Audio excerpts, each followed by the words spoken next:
Keep this urine when you're being tested for steroids in the NFL or the Major League Baseball. Because what do you mean?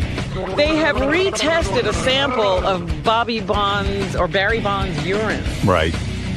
And now they say he tested positive. You know, these urine samples they've been holding. What? They keep the urine? I mean, I would think they do the test and then they throw out the urine. Can I come clean about something? This urine is from 2004. Oh my God.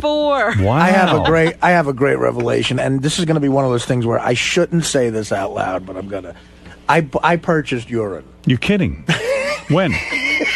When did you purchase it? The day after I made that stupid promise to you. Serious? And I had to throw it the fuck out. I put it behind a bunch of liquor bottles. Where do you go to get it? Oh, a kid sold it to me. Are you serious? Because I would think you could know someone who would just piss in a jar for What you. happened was there's a bunch of kids in the town I grew up. They're all fuck-ups, but they're trying to get on the fire department. Right. So to get why did you ask me to give you a urine test? And I even protested. I said, Artie, I don't want to give you a urine test. Why did you? Like, you were nuts. Yeah, it sucked. You know you would fail. Well, no, I'd still be okay with it. I'd still be clean, except for Subutex liquor. For Subutex liquor and what else? Maybe weed. Mm-hmm. But you're doing great. No. I was He's next. clean as I a was whistle. next to somebody who was smoking weed, but no, that could fail. And you know, I don't know. I'm fine. I'm not on heroin, but I paid $500. Oh. And I told the kid he's trying to get on the fire department, you know, and he's like, "Yeah, this is brutal. I haven't smoked pot or done anything for 6 months." And, so he's going to get urine for himself. How gross is it? It's gross. I made him. I mean, where do you? What did they sell it to you in a jar? Well, he came over to my place and I made him piss in the. You know, I didn't see dick in cup, but right. He put it in like a Poland Spring bottle, and then I transferred it with gloves to something else, and then I put tinfoil around it because it's so gross to look at. Yeah, and then I put it in the back of a bunch of whiskey bottles, and then I just threw it out like last week. I forgot. So what I had part of you insists to me? I said to you, Art, you don't have to do a urine test. Because I was excited. Want I tried to make it sound like I'm normal. Yeah, but I yearn to be normal. I know, but I told you you're never going to pass it. No. And, you couldn't pass a urine test ever. Yes, I could. Why don't you couldn't. Yes, I could. We When? just put Artie in rehab. Yeah. I'm not in rehab. Why? Because someone I talked to someone about that, and they explained to me Artie's got to want. You know, there are people go. You know, everyone acts like rehab's the cure. I'm totally fine. You could go into 95 rehabs and still not be better because you got to want it. Guys, I've been clean Look at off. He fought it. Well, Steve's a hole. Can I just talk about Christ? The guy's bleeding and throwing shit at the and that may I add, they waited till that happened. Can I just talk about how it's just so funny because I want to go pull the tape of how insulted and indignant Artie was. This is what's great about when I me, said guys. I had to watch Artie pee in a cup, and he goes, "Are you insane? Do you think I'm fucking crazy enough to go? I'm going to buy urine." He fails his first drug test. I've already picked the date of his drug test. But he can't know the date. No, he doesn't know. All right, Don't worry. It should be every other day or so. What are you waiting for? I don't know why there's a special day. You should be It's random. It's random drug testing. I'll do whatever the fuck you want. Randomly it should be regular. He doesn't know, and Gary's going to watch his penis in the cup. No, Go he's ahead. not. Yes, he is. No, Yes, he is. Yeah, well, he has to. Somebody has to. He'll bring out a whiz in there. Then I'm not doing it. They have fake penises. Then you got to walk in the room naked. Then I quit the show. You have to walk in naked because you're going to get a bag of urine in there. I'm going to get a bag of urine in your pants. Where am I going to get a bag? Yeah. We'll buy it. You could frisk me before I go in. People buy urine to pass drug tests. Seen the Whizzinator? It's a fake penis with a bladder. Right. Yeah. I don't have the Whizzinator on. Sure you don't. Where do I have it? You think it's ridiculous for us to think that you might try to beat a drug test? That you wouldn't pay Teddy for his urine or something? Teddy's not. I'm just saying. I'm giving you. Teddy's urine is way too. You know a expensive. bunch of people. You throw money at everything. Then we'll have a girl. I don't know one person who doesn't do drugs or drink. Where am I getting urine from? No, I bought urine before you accused me of buying. Yes, I did. But But if you could go back to whatever those days are, I'm wearing a leather jacket and I have the urine in here in my breast. Are you pocket. serious? Yeah. So if you look at the tape, it might be like. You could see. You mean you were carrying the urine with you because you thought we were going to do the urine he test? didn't know when the test was going to come. You're officially the funniest person I've ever met. I came in here. But meanwhile, you weren't even clean I came when in you here said I'm going about- to take a urine test. Yes, I was. Then why would you buy urine? No. If it was the next day. I was worried that stuff would show up. Okay, very worried. Art. Stuff that you take. But I haven't done heroin since December 24th. But we I haven't. No, but we were giving you a drug test for everything. I know. That's where I made a mistake. I should have made it just heroin. Just heroin. I don't know if they make that test. They do. You could just check for opiates. Ignore coke or anything like this. So just yeah, heroin. you could. Just You tell could us see. that there's heroin in You there. could see specific stuff. All right. Well, anyway, that's a very interesting revelation. But I was always wondering about if the urine stayed good. because then the one guy said you have a way to keep it warm because it can't be cold, and I was like, oh fuck! So I would put it in a room with heat every next to the boiler. Did you really? Listen, Howard, I'm crazy. Oh my God! I don't want. I want to keep my job here. It's very important to me. But that wasn't a condition of keeping your job. Yeah, it was just to go to rehab. See, I had to say it, but that's how good of a person I am. I had to say it. All right, let's go to Robin because that sounds crazy. Funny. No, but the urine got real dark as the days went on. Stay good. And I was like, does this even look like fresh urine? Right. Well, there were flaws. I am shocked to hear that they saved his urine, but there you go. The samples are believed to contain traces of the previously undetectable designer steroid known as THG or the Clear. It was called the Clear because it wasn't supposed to show up on tests. The New York Times reported last week that federal authorities had detected anabolic steroids in a urine sample linked to Bonds. However, it's unclear if that urine sample and the sample seized in the 2004 raid are the same. Well, in interest to keep up with Artie on the show, I have a confession to make. In my jacket right now, I have a bottle of shit I carry with me. What are you carrying that for? I can't tell you exactly why. Oh, and when Dr. Drew said the penis and cup thing, I had the urine on me. Oh, you did? Yeah. Jeez. I was going to take it out. If you guys made me do the test, I was going to take it out and put it on the table. Oh, that's good. I should have done that. Fuck. Wow. Well, we didn't test you. You're really an addict. No, Howard, I'm a dedicated worker. Sorry. Oh. Who else? I'd break my ass. I'd break my ass ever since I was a fucking you're in a dark place, longshoreman. brother. You're in a dark place. Yeah, well, you're right. Yeah, you are. But no, I'm okay. I'm okay, I think. Because if I can stay away from the hard shit, my life won't become chaotic. But, Artie, are you going to drink? Yes. No, I haven't had a drink. That's not true. How do you know? Because I know. Okay, well, let's go penis and cup right now. I have to watch. I haven't. You ask anybody at my gigs, I'm totally sober. I'm fine. Then why don't you take a real urine test? Because the Subutex, I was afraid I couldn't stay off the Subutex long enough. And, every once in a while you might have a drink. So you're saying there was no entertainment lawyer? No. Who called you and said you shouldn't take a urine test? Yeah, he did call. See, for once at least I didn't get fooled about that. No, he did call me, Yeah. the guy. Sure. 4 in the morning. But he told me the second book deal was up to 1.5. Harry, That is a great. does this surprise you? No, nothing surprises me Really? anymore. Nothing surprises me anymore. But the only thing that Artie is the world's best liar. That's crazy. But although I wasn't buying into it, as soon as he said he didn't want to do it, I knew that there was something up. And when he got indignant about, what am I going to buy urine? But the fact that he had it on him in his pocket, He was walking around with a bottle while of he's piss. yelling at me for saying, it's great. I said he's officially the funniest person I know. That is fucking funny. Now, you obviously can't believe anything now after Oh, I that. stopped believing before, but this is. I think what he just said is actually one of the funniest things I've ever You're heard. taking this pretty well. No, it's funny. Dude, so you're buying piss now? Yeah, man, it's terrible. It's one step above buying shit. Is that one of the low moments in your life? No, Buying urine? No, the lowest moment in my life probably was, I don't know, I'm trying to think. Having dinner with DePace down at Point Pleasant with Scott and some of his kids. That was a low moment of my life. Drinking piss is second. Let's have a moment with Steve Langford, who's really dedicated. He's a dedicated newsman. You gotta hand it to the guy. He takes his job seriously. Impressive. Go ahead.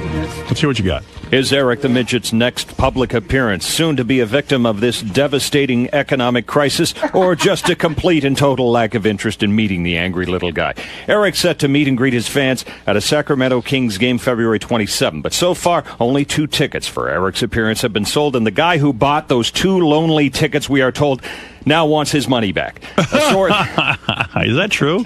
That's what we are told. A source in a position to know now telling Howard 100 News Eric the Midget's appearance is this close to being canceled. Eric, I thought you said 200 people were going to be going to your appearance. Well, Johnny hasn't bought the tickets yet.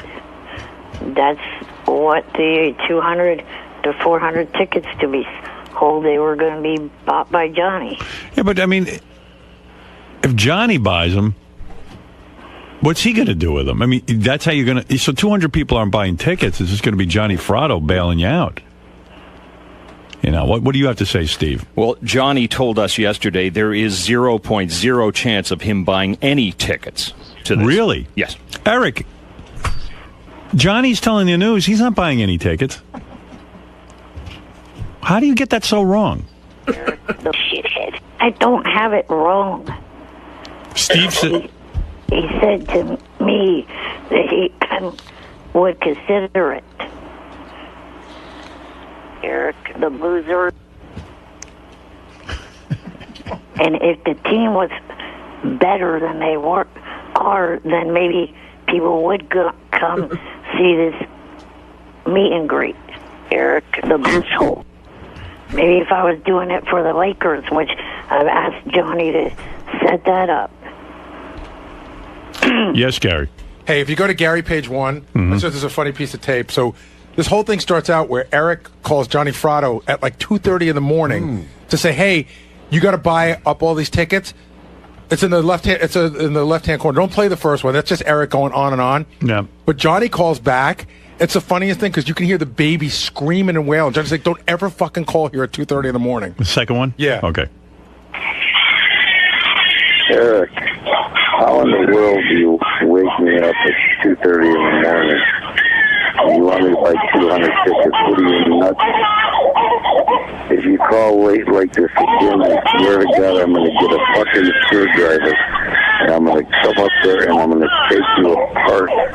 If you don't call in the night, you fucked me up. I'm definitely going to get even with you now. All right. What are you doing? The guy's a family man. You're calling him at 2:30 in the morning? And bugging him about buying your tickets. Eric, you can't be for real. I am. Why did you call him at 2:30 in the morning? There's never been a problem with it in the past. If someone calls your house past 10 o'clock at night, they're fucking rude. 2:30 in the morning? And when you have a baby. Oh, my God. Well, he does. He has another baby. He has Eric the Midget.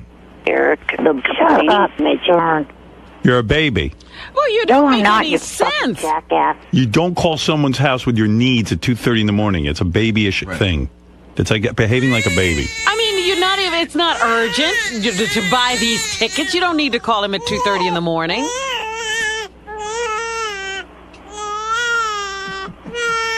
Eric, that's what you sound like. It is urgent. I don't want this to be, another thing where no one shows up. Too late. Oh, my goodness. Hey, it says here, Eric the Midget's forehead looks huge today. Let me take a look at that. Put it up on screen, guys. Whoa!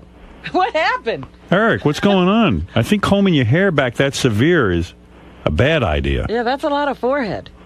No one else fucking complain. Shut up. No one else is honest with you. That's a lot of forehead. And a lot of big blotch there, too. Big, giant square blotch like that. Shut up, you damn witch. Like that guy who ran Russia for a while? That, big Weinstein? Gorbachev. Gorbachev, that dude. Actually, it looks like a car peeled out on his forehead. Yeah, like a tire track. Like a tire track, kind of just when it takes off. Eric, you're fucked. And in every way. The hair color that he's dyeing his hair, there's no real color like that. He must have just done that. That's a fresh. There is. That's a fresh dye job. Yeah. It's got to be. When did you dye your hair last? Last Thursday at Frederico's. Yeah. So you're getting it done by someone now. They did that at Frederico's? Yes. Wow. Did you say to Frederico there's no color like that? There is color like that. It's in their fucking book, jackass. Yeah, but we're talking about on humans. Yeah, that's horse hair. That's almost clown red, actually. Right. I know a clown has hair. Like I want Emmett Kelly red. I want to look like Bozo. Is that what you told them? Did you say you wanted to look like Emmett Kelly? What? Did you tell me you wanted to look like Bozo? I look like Bozo. I want to join Barnum and Bailey. Nah, it's a little too red, Eric. Trust me. You should go a little... The way my hair color was when I was a kid. You look like Heat Miser. Yeah, but you're no kid. I'm Mr. Heat Blister. I'm Mr. Sun. Da-da-da-da. You're an adult male. Yeah, you're Mr. Fat Ass. Shut up. I'm Mr. 101. What's going on with your forehead there with that big red square on it? I mean, I'm concerned. Is that psoriasis? No, nothing's going on with it. Yeah, okay. You're very red and blotchy. But really, Eric, you know it's ridiculous to call Johnny to buy the tickets because that doesn't mean you're a success. It looks like you walked into a freshly painted stop sign. Why is it Johnny's responsibility to you Eric? get yourself in these messes, and then he's supposed to... Midget. Yeah, it's bail out. you It's out in the public forum here that you're asking a friend to bail you out. So it would be more embarrassing than canceling. And so Johnny will have to get 200 of his friends to show up. Did you hear the guy who bought the 2 tickets for your appearance wants his money back? I don't fucking think so. Steve, how do you know that? An extremely good source. Hear that? Oh, whatever, you Canadian jackass. The truth hurts? Not the truth. You ain't phasing Langford. Well, Johnny's not going to buy those tickets, not after Eric wakes him up at 2:30 in the morning. I know that. Johnny I is don't know how not. Johnny's still friends with him. He's so abusive. Johnny's a saint.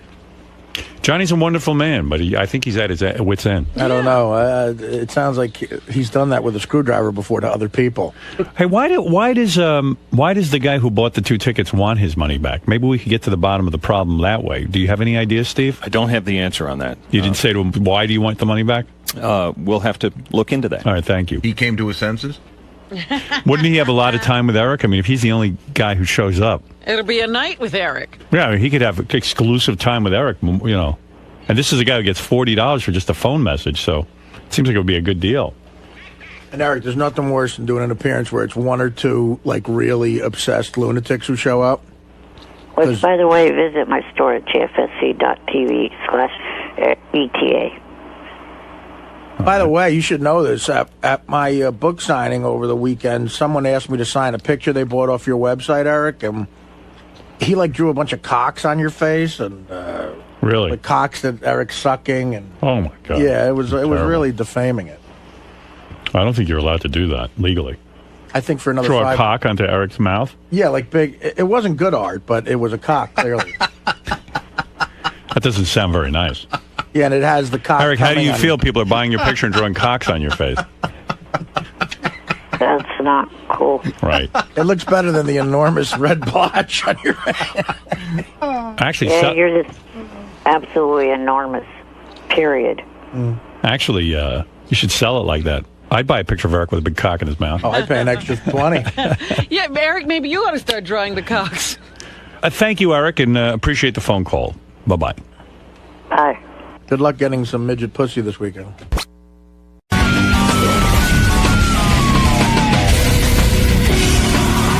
Well, actually, Richard Christie is going to take Sal's load on his back. It's really weird. On the wrap-up show yesterday, Sal was saying, look, I don't think the listeners want me to drop a load on Richard's back. Is he kidding? They want like, Nick Manning or someone like that. So you should take a poll. I was surprised that you agreed to actually do this. I didn't agree to shit. When you went into the studio, you didn't agree? No. What Well, you did didn't say no. I said I have to. Well, I kind of said no. I said I want to think about it. Well, did you hear what Richard said you should do? Because I think I have a way for it to not be gay for you. If you put on the if you put on the My View goggles and watch a porn movie, then you're never really looking at Richard, and it's not gay. Yeah, but it's still me on a video for the rest of my life jacking off on this hillbilly's back. Because you haven't done anything else on a video that you'd worry about for the rest of your life? Yeah, what's the matter? It's the 11th thing on the comp reel. I have, but you know what? I'm trying to wean that down a little bit. You know, that was then. This is now. Exactly. That kind of The show, like Gary says, the show has evolved. The show has evolved. So I'm trying to evolve. Don't evolve on this. This is so good. And you know what? Here's the problem. Look, I'll do anything for the show. You know that I'm the dancing monkey. No pun intended, Gary. But the thing is that why would I think there's a pun intended? No offense, I should say.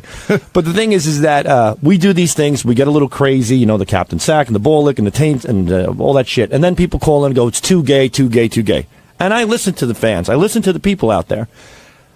I want to know, this to me is the ultimate act of gayness. I mean... But I think it's all on Richard. I think if you're not looking at Richard, if you got the goggles on, you're watching your granny porn or your piss mops or whatever it is that gets you off. Right. And you're not looking at Richard, then I think the gay part's on Richard. Well, here's my question. What I think we should do is we should poll the fans in advance. No. This is what we want. I think we go on Howard's. It's not a democracy. Howard knows what's funny. He doesn't poll the fans. He's got a funny idea, and this is what he'd like to do. I'm the guy stroking my cock on this redneck's ass. And Howard's asking you to do it. Oh, hold on. Well, you're saying poll the fans to see who does it? Is that worse than getting your balls licked? Is that worse than other things that you've done? Hold on. You guys are strong-arming me right now. Let me finish. Yes, you are. You're putting Howard's name into this. What? Because Howard asked you. Howard wasn't looking for a poll. Okay, but calm down. Easy does it. Slow down, boy.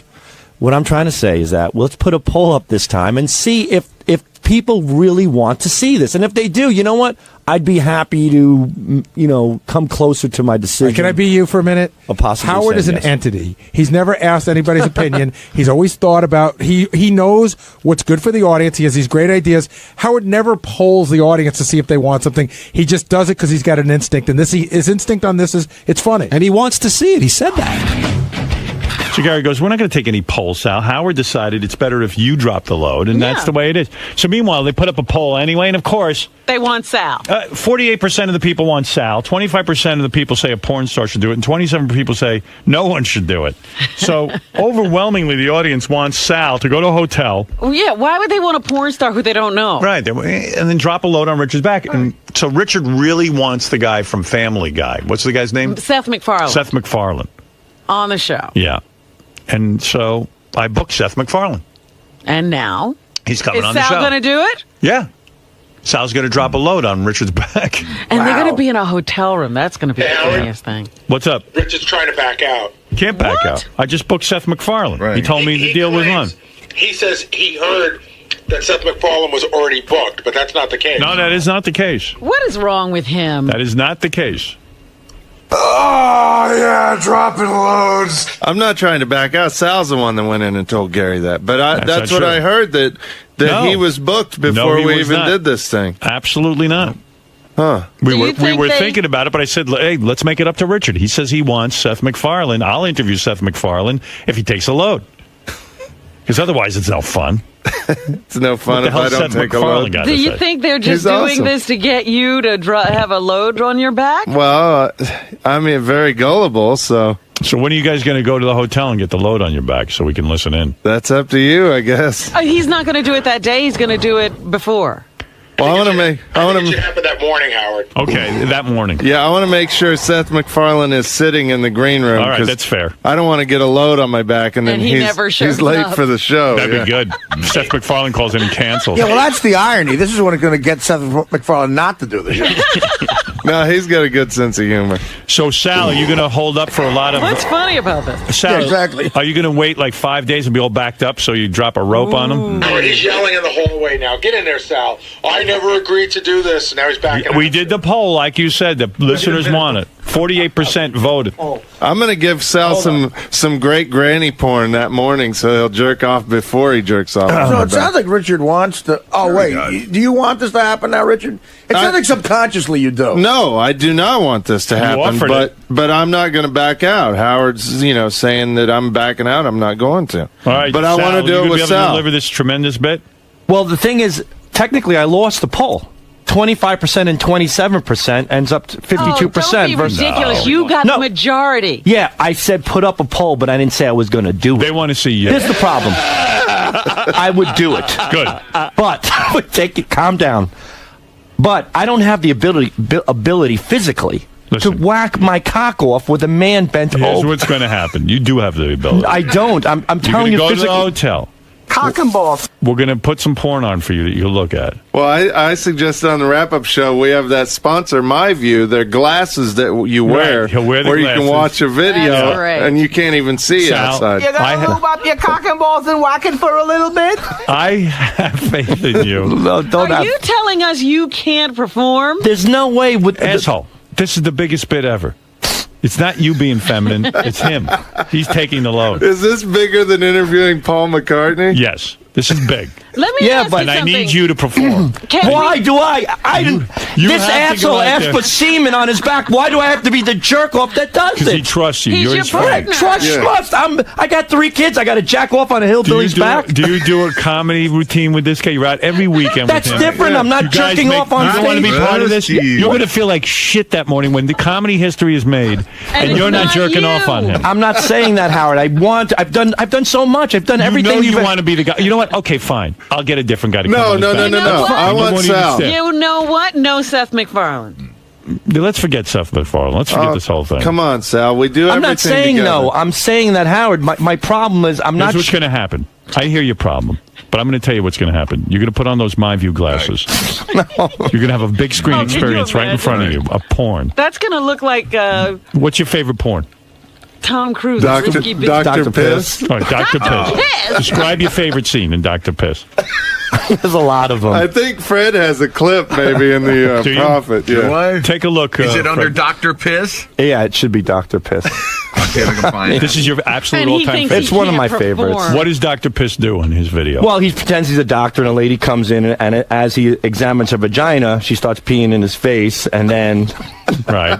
he has another girl come in, and he pees into a super soaker, and he shoots the super soaker pee into her Why face. do you like that so much? Or does I don't know. It turns you on and gives you a boner. All right, Yeah, so here's what's it gonna happen. gets me a boner. Gets you all All right. excited. Well, On one of the First of all, movies. Richard's going to be quiet. We're not going to hear from him. He's going We can even put him in something frilly if you want. And then, we put him in a dress. Yeah, I want my Panties. ass covered up so he doesn't accidentally. So we'll put you in a pair of panties just so Okay. it looks like a girl saw it.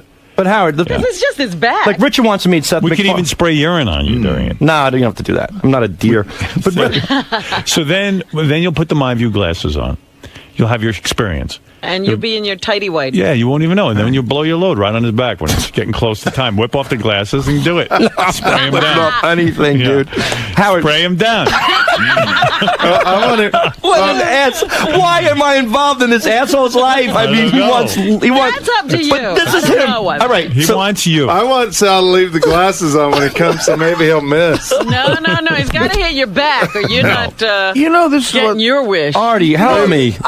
Sal, I wish I could, but this is you're paying for past sins. People think you want to do this on some level. I don't. That's what I'm saying. Sal, you don't want to do it? I'll get a different guy to do it. All right, thanks. No, please have Sal. Well, Howard, You do it I for don't- Richard. at I don't least. know if He's I want to begging do it unless it's Sal. Oh, I get trust out Sal. of here, Richard. You proposed this. Why do you trust were Sal? doing this. I know, but I want Sal to always be makes- do it Sal with always me. does something weird to you whenever he's involved with you. That cock's gonna end up in your ass. I know it. I'm going to take a shit on his neck.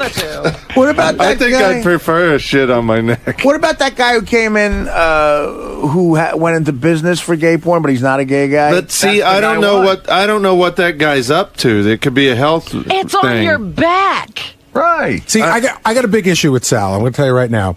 else Sal's the is one new? who's always saying everybody's got to give it their all for the show. Sal's the one who's always saying if we don't do something, you should be punished. So if Sal doesn't want to do it, something should be taken away.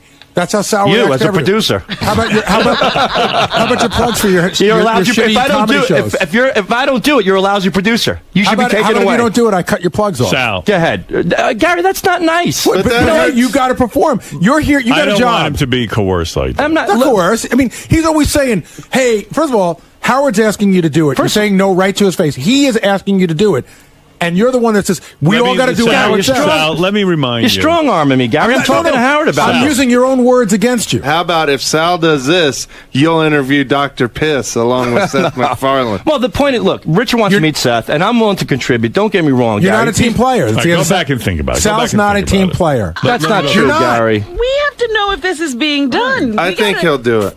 You do? Let me think about it. Let me think about it some more. Go back and talk it over with Richard. Be on the team. I am, Gary. You know I'm on the team. How Gary, are you on the team? Gary, the things that I've done in the past, I've done everything that's been you asked haven't of done me. anything like this good in about a good year and a half. We haven't done a gay stunt in a year and a half. No, you've changed. No, I have not changed You totally at all. have changed. No, I have not. And you're not part of the team. I'm totally part of the team. How? It's something I have to think about. Why don't you do it?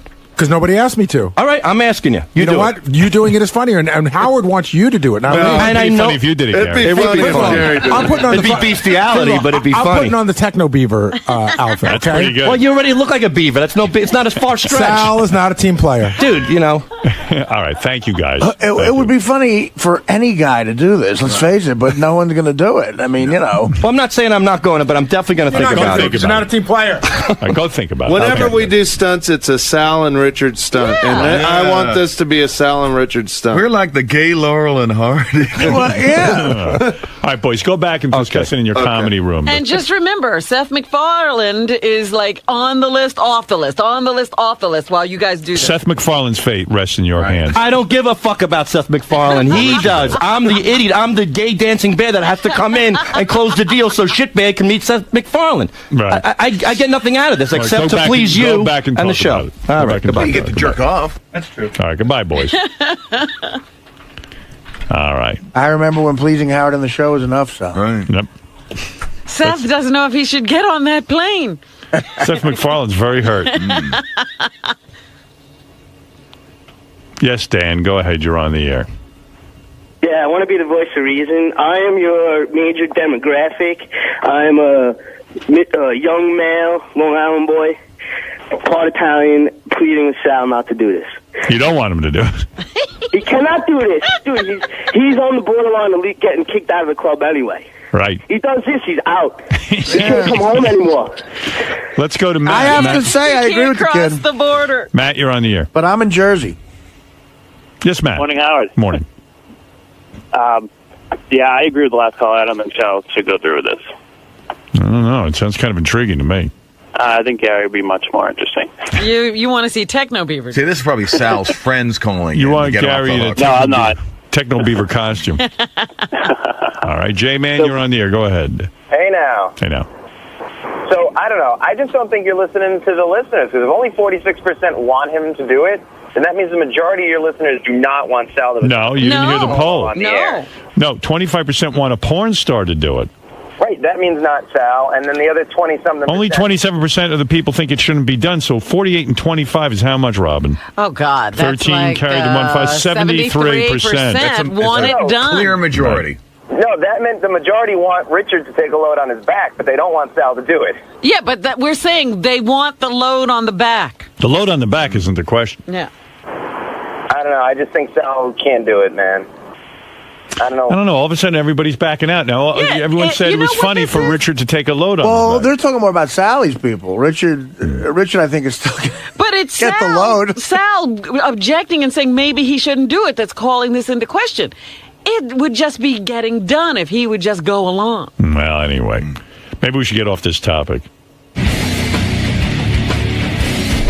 Gary, you're being pretty hard on him, man. Fuck him. You know what? He's the first one to run him when somebody won't do some dumbass shit that he wants. You're not on the team. You know, we're all here for Howard. And then all of a sudden, when he finds himself in that position, he's got a double standard. Do you think there's any way we can convince him to do this? I don't think he should do it. No, I think he should do it. If he doesn't want to do it, then he's dropped a couple of notches in my eyes.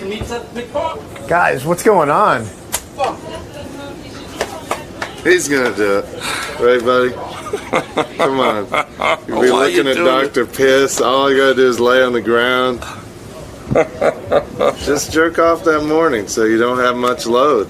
Yeah, that doesn't. All you gotta do is dribble on me. That won't be that big of a deal. All right, we'll see. Gary says you're not a team player. Nah, that's totally wrong. That's ridiculous. That's Gary's way of psychologically stressing me out. No. I'm such a team player. You're the first person to talk about. You say Lisa's not a team player. Whenever somebody doesn't want to do something that you find funny, they're not a team player. And you say that I'm an asshole. I'm a bad producer.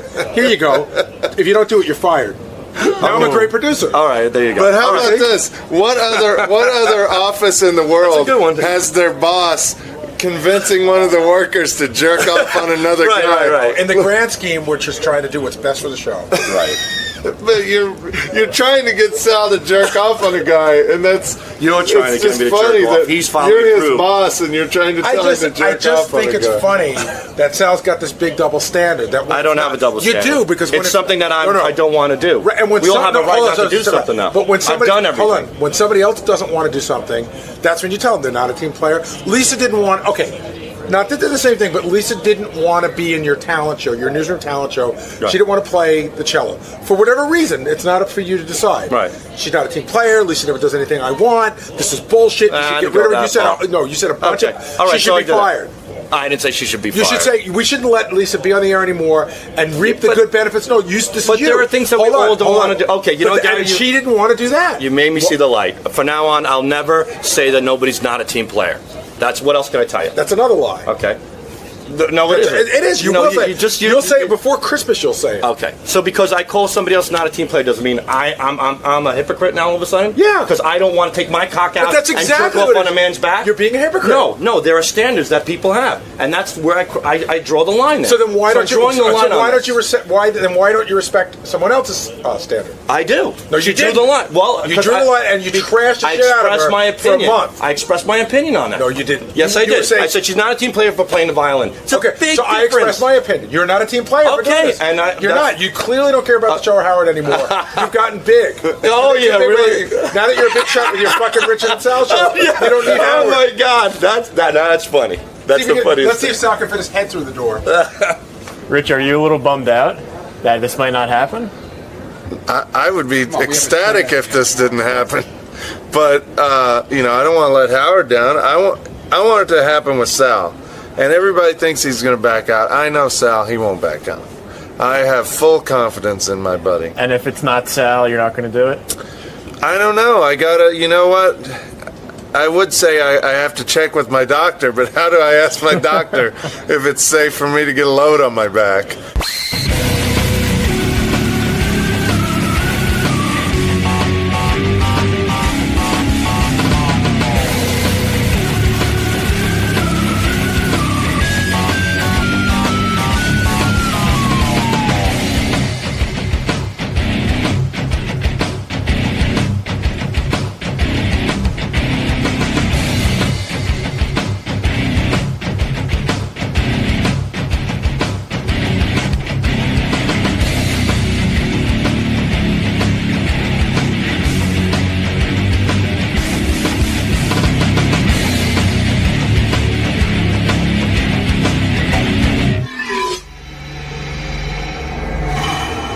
Lisa's got some stories from the Howard 100 newsroom. Lisa is busy being a reporter. Lisa, what do you have for us? Lisa G takes shits at work. All right, so remember, I think it was yesterday, Gary came in here and said the guy at the parking garage busts his balls all the time. Right. Well, I went down there to meet him and to talk to him. Right. So I said to him, John, why do you make fun of Gary? He says, because he's easy to bother. Anytime I see him, I just break his balls from whatever happens on the show. Did you see Edie Falco's pitch? Yeah, he's pretty consumed with Gary's pitch. By the way, I should play you. More reports have come out about Gary's pitch. It's not dying? No, it's not dying at all. It won't die. No, it's become a thing. It's become like now the announcers go, oh, that's a Baba Booey. You know, it's when you throw the pitch like a girl. That's crazy. Gary wants to kill me. Yeah, Artie just bummed Gary out bad. I did, and I'm sorry, Gary. I'm just busting balls. What did he do? I don't want to go into it. Oh, it's good. All right, you know, Artie likes that song by Anne Murray, Dreamin'. Yeah. I admit it, and it's kind of a gay song, but I admit it. Dreamin'. So on Artie's iPod, the Anne Murray's picture comes up, the artwork from the album comes up when you play Dreamin'. But so Artie changed it, and it's a picture of Gary pitching. I know. He just showed it to me. So you showed it to Gary? But you know how... And Artie was like laughing for a way long time at the joke, and Gary got upset and left. Well, you know why I was laughing more? You just saw the picture, but if you hear it with the song, because I had my headset... That just goes on and on and on. Yeah. Well, Howard, I have an announcement. Yeah. I can't get a major league team to let me throw a pitch out because everyone thinks I'm a dirtbag. I swear to God that they just don't want anything to do with me. Right.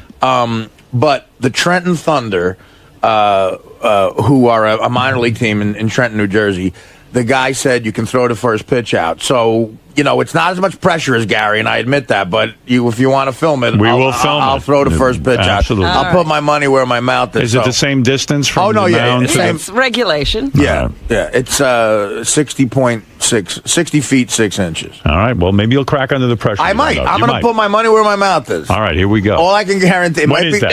It's totally not the same. It isn't. I know, Gary, and I said that. Artie doesn't give a shit about Trenton. He loves the Yankees, and Yankee Stadium is like church to him. And if he had to stand at Yankee Stadium, he'd probably still make the pitch. But throwing a ball in Trenton is meaningless. You know what? He knows I'm going to be way better, and he's pissed. Why is it meaningless? I understand this.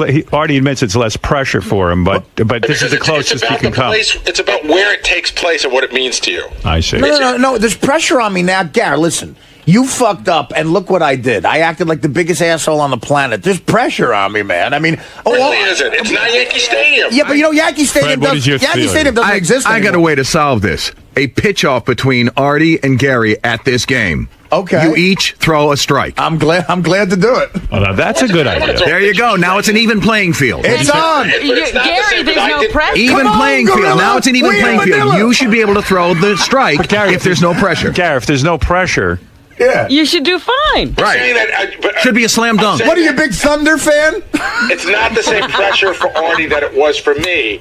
So the comparison... So what about Fred's idea that if you both throw... The point is that Artie should throw the first pitch out at Yankee Stadium. Well, maybe until that happens. Yankee Stadium doesn't exist anymore. There's that shit fucking pussy field they built next to it. So I can't do it. But come on, Gorilla. We in Manila. Come on, Gorilla. This is the thriller. Dude. Gary. Fred's point. Off. That isn't a bad way to redeem yourself. It's a good way to settle the argument. If you can, I mean, here's the deal. You and Uncle Tom, you ain't shit. I understand there's a lot of pressure. When the show's over, then I'll talk. It's over, Gary. Go ahead. It should have been over a week ago. Believe me, it's over. It's over. I'll be working construction in 2 weeks. Go fuck yourself. Gary. Oh, you think they'll have your back? Oh, yeah, they will. But I'll still be able to throw like a dude. Oh. You work in construction. We need you to swing a hammer so you can hit an umpire by mistake. Bring your Anne Murray CD with you, douchebag. Yeah, and I'll show them your picture. Oh, God. All right, Come on, Gorilla. The point is, if I were going to do this again and I were going to redeem myself, I'd do it in a place by myself, like... that means something. But wouldn't that prove that you have the same ability as Artie? I mean, I understand why you say... I can go throw a pitch and anywhere. I don't need to do with Artie. But that's a quick way to kind of shut him up a little bit. If you pitch a strike too. Shut me up! Whatever. Listen, Gary, what about this? The Trenton Thunder game, it's not me, it's you versus Valerie Bertinelli. All right. Well, there you go. Gary's not interested in pitching. I think that would solve the problem because I understand the pressure that he had at Shea Stadium, and I'd love Citi Field or whatever the fuck it is. Shea Stadium. I'm not in a contest with Artie, nor am I tied to Artie. So if I do this, I'll do it on my own. I don't need. But you're knocking his. But you're knocking his thing. It's like so now you can prove that you're as good as him. Whatever. All right. It's enough of that. The man has a piece of wood in his penis. Wow. Yeah, that's true. You know what? I'm so uncomfortable today. It's the worst fucking day ever. Really? What's going on? You know what? It doesn't hurt anymore, but I'm telling you, what time is it? 7:15? I've already peed 6 times. It's time to talk about your gay pitch. Gary. Oh, man. Let me get off the gay pitch for a second, okay? Gary. Yeah. So you went and you had this procedure. Right. They got rid of your kidney stone. Right. They put, and after the procedure, they put a piece of... it's a stent. It's a stent. It's plastic up your penis so that you'll keep the opening from getting... And it's been uncomfortable. I've almost... Well, why are you peeing so much? Are you drinking a lot of water? Well, I have to drink a lot of water, but I'm not peeing a lot. I'm just peeing often. You know what it is? The stent, the guy explained it. It sort of makes you feel like you want to go all the time. So there's an urgency feeling, but not necessarily you really have to. Like I got in the car this morning, and as I was walking down the block from the garage, I could barely get here. And then I've gone at least 6 times this morning. Wow. How much longer do you have to keep that thing in your penis? I'm taking it out a week from tomorrow. A week from tomorrow, you got to go through this? Yeah. Is it going to get any better or is it just going to be horrible? This is all new territory for me. But did you ask your doctor? Are you going to be suffering like this for the entire week? I don't know. I got to to call him today, or I'll email him today. I didn't. Nobody gave me any indication that this would be going on. So when you say uncomfortable, it stings? No, the stinging seems to have gone away. I just feel like you know when you have to pee really bad? Yeah. It's constant. Like, I already can get up again. I just came back while you were having this conversation, and I probably can get up and go again. You know, I was talking to my buddy Pat about these kidney stones, and he was saying to me, too, it's a matter of hydration. Do you drink a lot of water? All I drink is water. Really? I don't drink any soda. I stopped drinking iced tea. I drink water like crazy, Howard. But it took years to make this stone. He had really bad habits Well, it's like an oyster. I've never been a soda drinker ever, and I've always been a big water drinker, so that's never been the issue. Wow. Well, all right. But it's the chocolate, the Tums, whatever else he was doing for years. I think the Tums did this guy in. Yeah. I mean, my grandfather used to eat Tums all the time, but he was eating so many Tums, and Tums is loaded, I think, with calcium. Yeah. And I think calcium leads to these deposits. Well, the stones are made of calcium. That's what they're made of. Jeez, these stones sound scary, man. Like, even I've now changed my diet. That's and scary. you didn't have a problem. I don't have a problem. I'm so afraid of it. It is. It's a scary thing to get, because sometimes, I don't know if it's true, but it could be hereditary. You just get them anyway. I don't. You might have a. No, Robin? No. It's not hereditary? No. How could a stone be hereditary? But could you have a predisposition? All of a sudden, your grandfather put a stone in you? No. Western medicine doctor says it can be hereditary. Sure. But Robin they knows say better. everything's hereditary. Heart disease, everything. You just made me feel. Heart disease is hereditary. No, it's if you not. have a bad heart. What? Cholesterol's hereditary, Robin. No, you have to. You have to eat that. What you're missing is that. Don't you agree that there are people with family histories? That's right. They could have a proclivity, but they have to eat and live the way that it would make that thing evidence in their lives. I haven't eaten with my family since I was 20 years old. If your father and your grandfather all had this condition of kidney stones, you would have to be extra careful. It's like women who have breast cancer in their family have to be extra careful and extra diligent about checking their breasts, getting mammograms, because chances are they might get it. Explain a guy who's never smoked and gets lung cancer. Like, I mean, nothing's hereditary. There are environmental conditions too that can cause that. Again, you might have a propensity for something. Right. Doesn't mean you're going to get it just because of that. It means if you contribute to it by living the same way as the other people who got it, you will too. But you could get it anyway, even if you don't live that way. No, nobody's getting anything anyway. We're living in a stress-filled society, bombarded with pollution, Artie. All right. Did your dad have kidney stones? No, but my mom had them forever. She did? Yeah, constantly. So that's where she's in and out all the time. With kidney stones? Yeah. So there you go.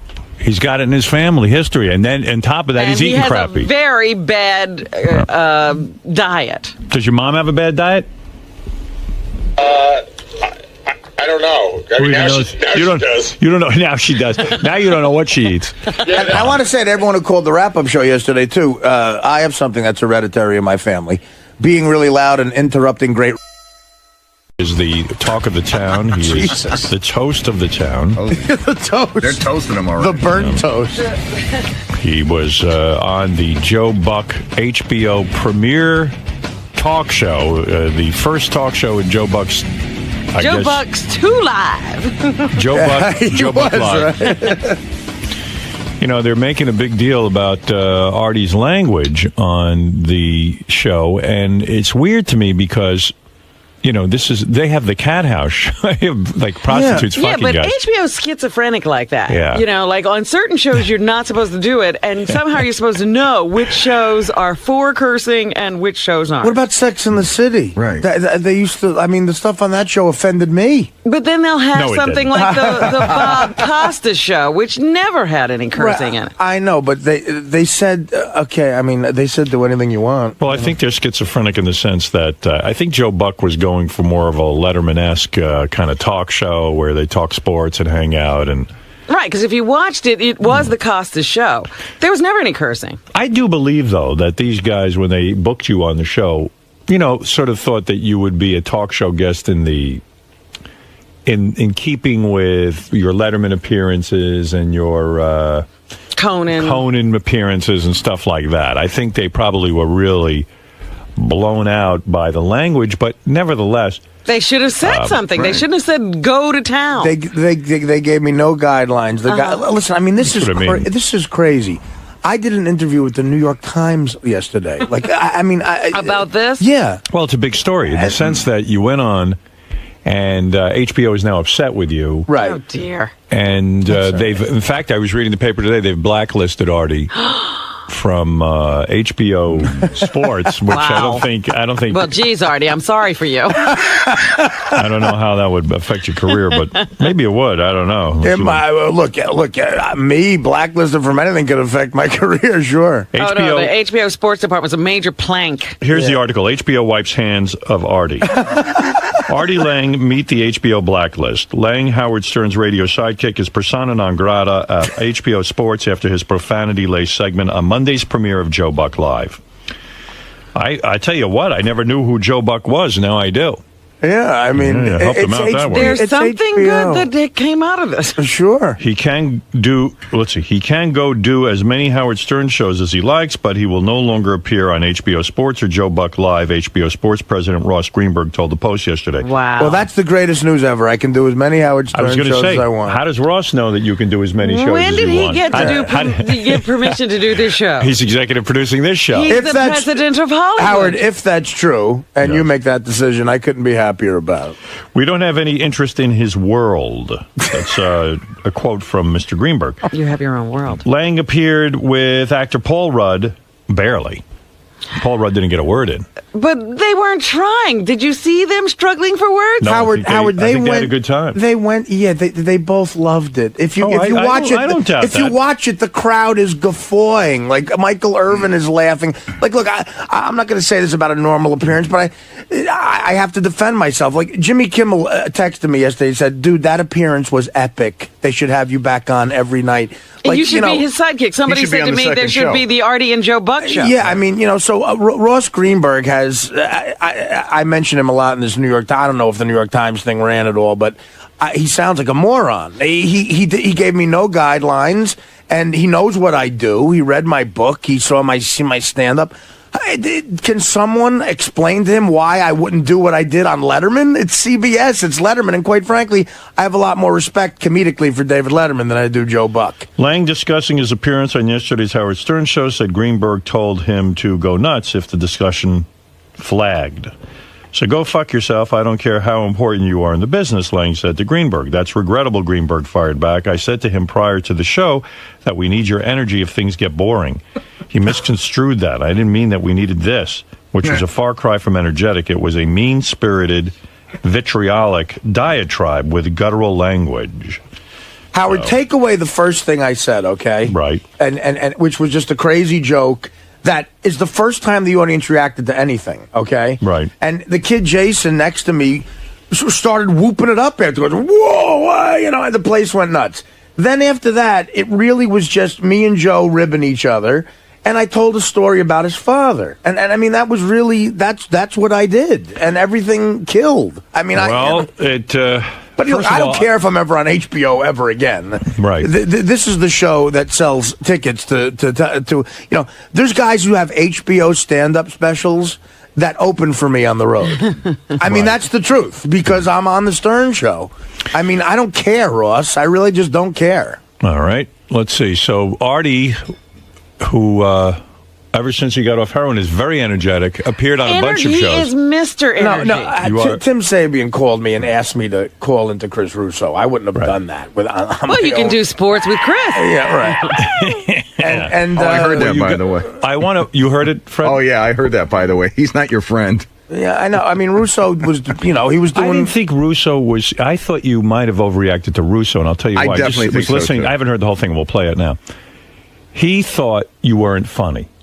So you say, well, some people think I'm funny, and some people don't. Okay, he had an issue with the language, too, and I just explained that I said, well, look, but Chris... you got so angry with Chris, it was like saying, who cares what Chris thinks, whether you're funny or not? Just be like, you know what? I thought I did well. That's the only person I answered Well, I to. was told that he was bashing me for a while. Well, that's what I was told. Tim said, you got to call in... Tim wanted you to react to what was being said. Tim asked me to call and then Artie slammed this guy Mike Francesco. Turns out Mike was defending Artie. Oh, You were on crap. fire. Oh, dear. Well, I've been wanting to slam Francesa for a while. He gave me a bad tip on a couple of college games here. Well, that's very understandable. So, anyway, let me play you the Artie. What was Artie busy with yesterday? Yeah, page? how many shows yesterday? I'm going to get you a bunch of clips here. What page is that again, Gary? The Artie page? Artie has his own page. JD page 1? Okay. All right. Here's Artie versus Mad Dog. What about that first clip? Can I pass on that one and just get right to pass on the first clip. Okay. Here's Artie versus Mad Dog. The two of them going at it yesterday. People guffawed laughing. They don't laugh. They laugh politely if they have to. People were barreled over laughing. Watch the fucking tape. Artie, I'm a big fan. You were not funny. And I'm sorry. Yeah, I mean, I'm a big fan of yours, Artie. I watched. You were not funny. That was not a funny set. That was not a funny 8 minutes. I'll tell you what, Chris, I'm a big fan of yours about sports, but you don't know shit about being funny. When you're funny, it's funny when... Artie, I'm not trying to be funny. You tried to be funny, and you weren't funny. Exactly. I was trying to be funny, and I was funny. Howard Stern thought I was funny. We all know. Whoa. I got texts from people I barely know. Jimmy Kimmel sent me a text saying that appearance was epic. It was the best thing I've ever seen. It was hilarious, and they're going to have you back. Every funny person I know thought I was funny. I don't give a fuck about anybody else. Chris, I love Billy Crystal, Artie, Billy Crystal didn't think you're funny. And Billy Crystal's better than Jimmy. And Billy Crystal is bigger. Billy Crystal is bigger than Jimmy Kimmel. And Billy Crystal did not think you were funny. Billy Crystal, let me tell you about Billy Crystal. Billy Crystal hates Howard because Howard busts his chops. Billy Crystal's funny, but he's an uptight prick. He's a politically correct, uptight bastard. He's an egomaniac. We've sent out Stunner and John to ask him questions. We play a tape. Oh, Howard's not funny. He says, I think Billy Crystal is unbelievably talented. Wait, let me talk. I think Billy Crystal is unbelievably talented. His stand-up is unreal, but he's full of himself, and he's taking it too far. I'm a Yankee fan like him. Now he thinks he's Mr. Big Shot, Mr. Pretentious, Mr. I Meet the President, so I don't give a fuck what he thinks is funny. I give a fuck what my fans think are funny, and they thought it was funny, Chris. Artie. And I don't care if you think it's funny either, even though I'll listen to you talk about the Jet-Giant schedule and what the record's going to be, but don't tell me about being funny, and I won't tell you about... Well, no, but Artie, you need a guy. You tell me about sports. You're allowed. I mean, I don't say, well, I don't know. What does Artie know about sports? I don't say that. So why should you say that about me about why I can't judge a comedian? What, you're allowed to judge your sports and I can't judge a comedian? You're entitled to your opinion, but I don't respect your opinion about comedy. I tell you about sports, and a lot of times I'm wrong, and if you tell me I'm wrong, I'll believe it. Chris, I love you, man. You know I'm a huge fan of yours, but you're wrong about this. I was funny, and look at the audience. They guffaw. You can't judge. Michael, wait, Chris. Hold on now. Let me get this straight. Artie, let me get this straight. I'm not allowed to judge your comedic value, but Michael Irvin can. Is that the way it's supposed to work? I can't judge it, but if Michael Irvin laughs, you must be funny. Michael Irvin doesn't know anything. Chris, you could judge whatever you want. And Michael Irvin could judge whatever you want. I don't give a fuck about it either way. I'm just saying one's right and one. Well, hold on. You brought up Michael Irvin 4 times and he thought it was funny. Well, why should Michael Irvin be able to judge it? I can't. That doesn't work. Michael Irvin's not a comedian. Well, why can he's a football player. A retired one at that. I'll tell you what. He's got no credibility with comedy.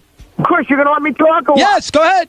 You gotta answer the question, though. Why? Because, Chris, I met Michael Irvin, and quite frankly, he's funnier than you are. That's how it is.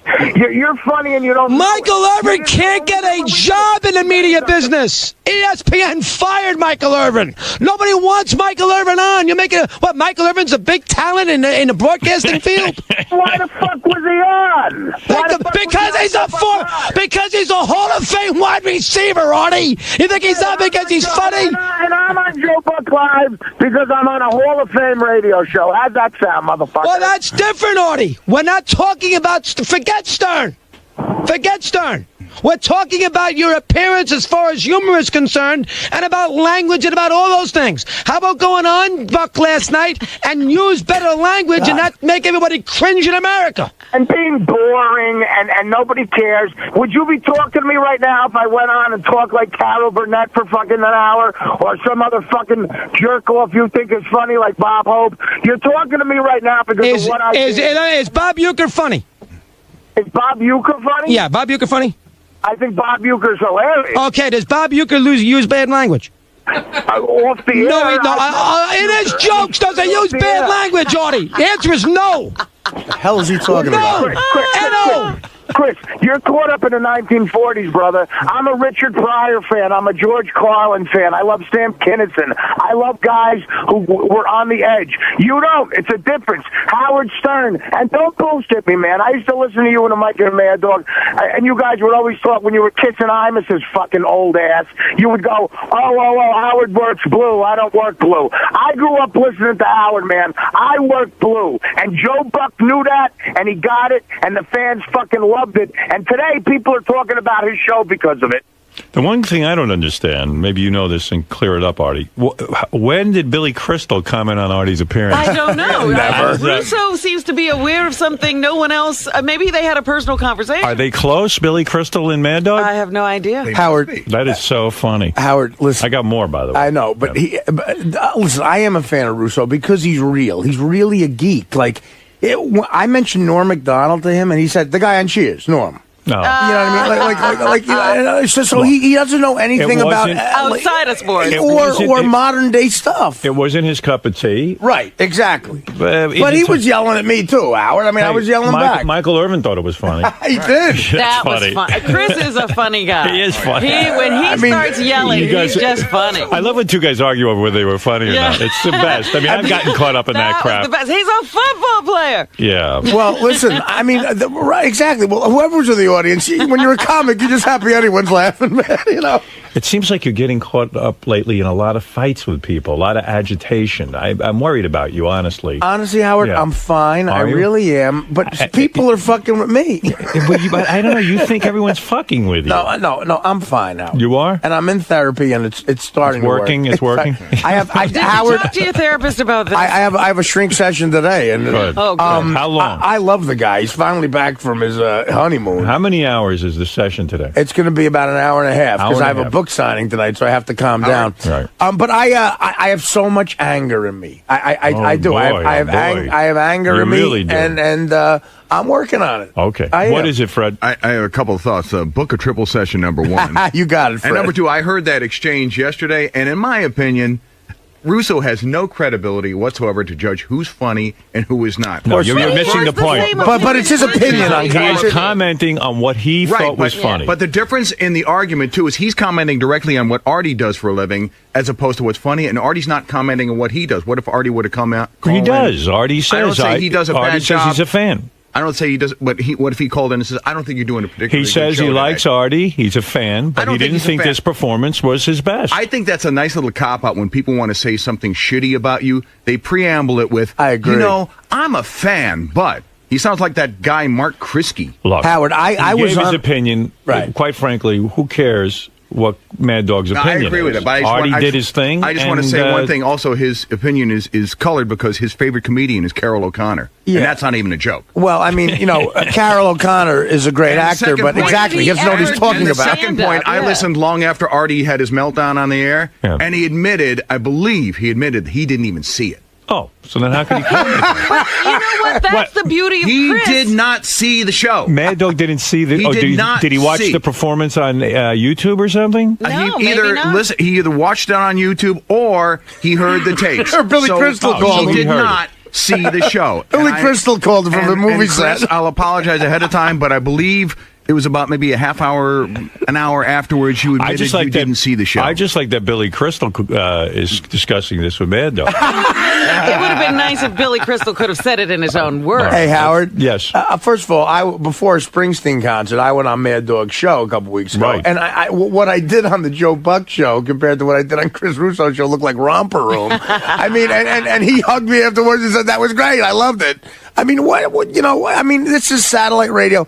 I am a dirty comedian. I admit that. I'm not as smart as Jerry Seinfeld, I guess. I'm not as smart as... But when you go on, let's say, Letterman or Conan, you do not work dirty. You're able to do both. I can do both, That's right. But on HBO, I figured, what the hell? Let it loose, man. Right. Why not? All right, here's Artie versus Mad Dog round 2. Oh, boy. Artie, can we calm down with the language on that kind of show? Can we do that? Listen, it's HBO, Chris. I will never listen to you with comedy advice, okay, buddy? You pick up my DVD, I curse like crazy. It's rated NC-17. But I know when I buy your video. Artie, I know when I buy... I'm not going to your fucking kid's 8th birthday party. Well, what am I supposed to do? Turn off HBO? I know if I buy your video, I know what I'm getting. I know when I sit there and buy your book, I know what I'm getting. It's HBO. Artie Lang's on HBO. What do you think? You're going to hear me do a psalm from the Bible? You got to be... Are you that stupid? You can't calm down. Artie, you can't calm down. Artie, you can't calm down a little bit? You can't calm down a little bit right now either? I'm fine. You can't calm down a little bit, Artie? You're not fine. You're not fine. You know what, Chris? No, I like to go over the line. I like to shock. I like to be funny. I like creating uncomfortable shit, and I love conversations like this. This sells books, man. I'm a businessman, too. My book went through the... I'm number 1 on the Google Trends today. I don't give a shit about shit that much, except I want to be funny in my own way. I'm not censoring myself for anybody. This is like Lenny Bruce shit, man. Lenny Bruce got arrested, so I'm allowed to curse on HBO, and I'm going to fucking honor that. Howard Stern went through hell to be able to get me to... Howard Stern got FCC fines. Howard Stern's the reason you're allowed to talk like this on the radio right now, and I'm going to honor that. I'm not using bad language, Artie. Artie, listen, I love Howard. I don't use bad language during a talk show. You love Howard. There was different shit going on a few years ago with you and your fat fucking... Oh, we got to leave Mike alone, Artie, please. That's not fair. Don't get on Mike. It's not his fault. Mike's fat ass is giving me shit. I saw Mike once at a Knick game. I couldn't believe they didn't sell him 3 seats. His ass was so fucking... Oh, Artie, come on. Don't pick on Mike. What did Mike do? Mike didn't do anything to you. I'm not picking on Mike, but he's picking on me, so I'm hitting... Well, when is he picking on... Artie. Chris, let me tell you something.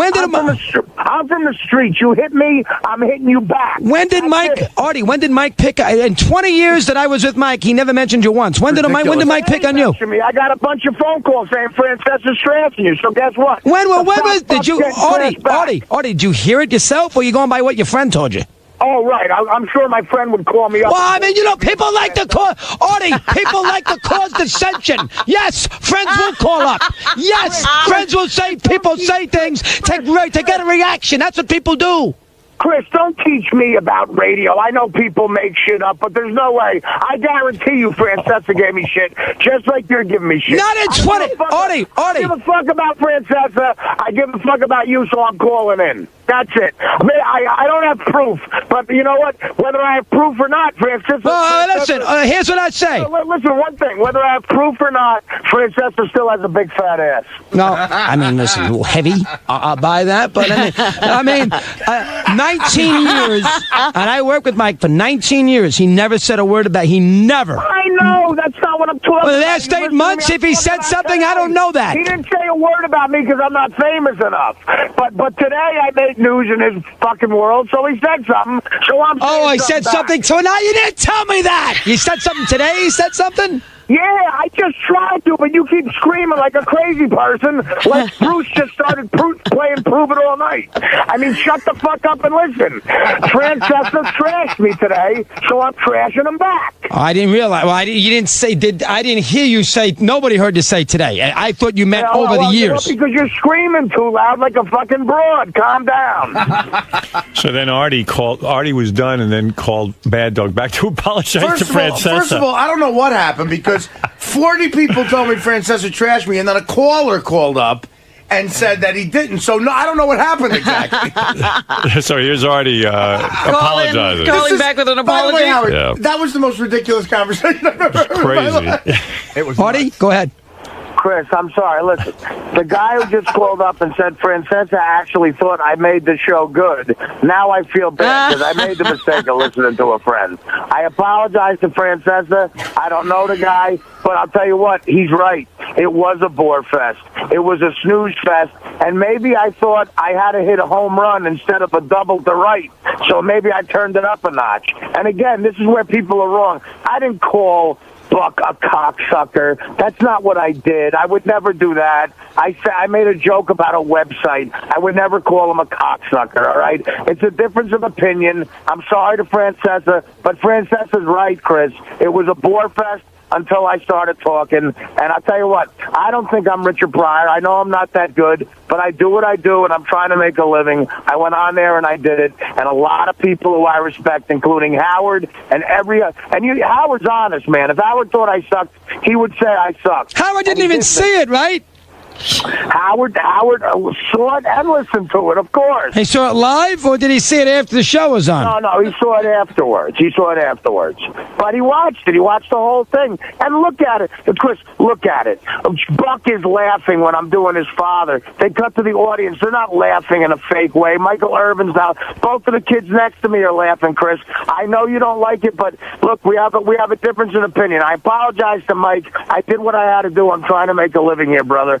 I'm trying to avoid becoming a longshoreman again. And I tell you what, I'll keep doing it if it sells books, but not just because of that, because it's true to whatever. You want to call me an artist? I don't think I am, but I'm true to this the way Richard Pryor was true to his honest comedy. I will always do this, and I'll always listen to you, Russo. I won't bother you again. I love you. I'm going to keep listening. Thanks for taking my call. Artie feels bad now.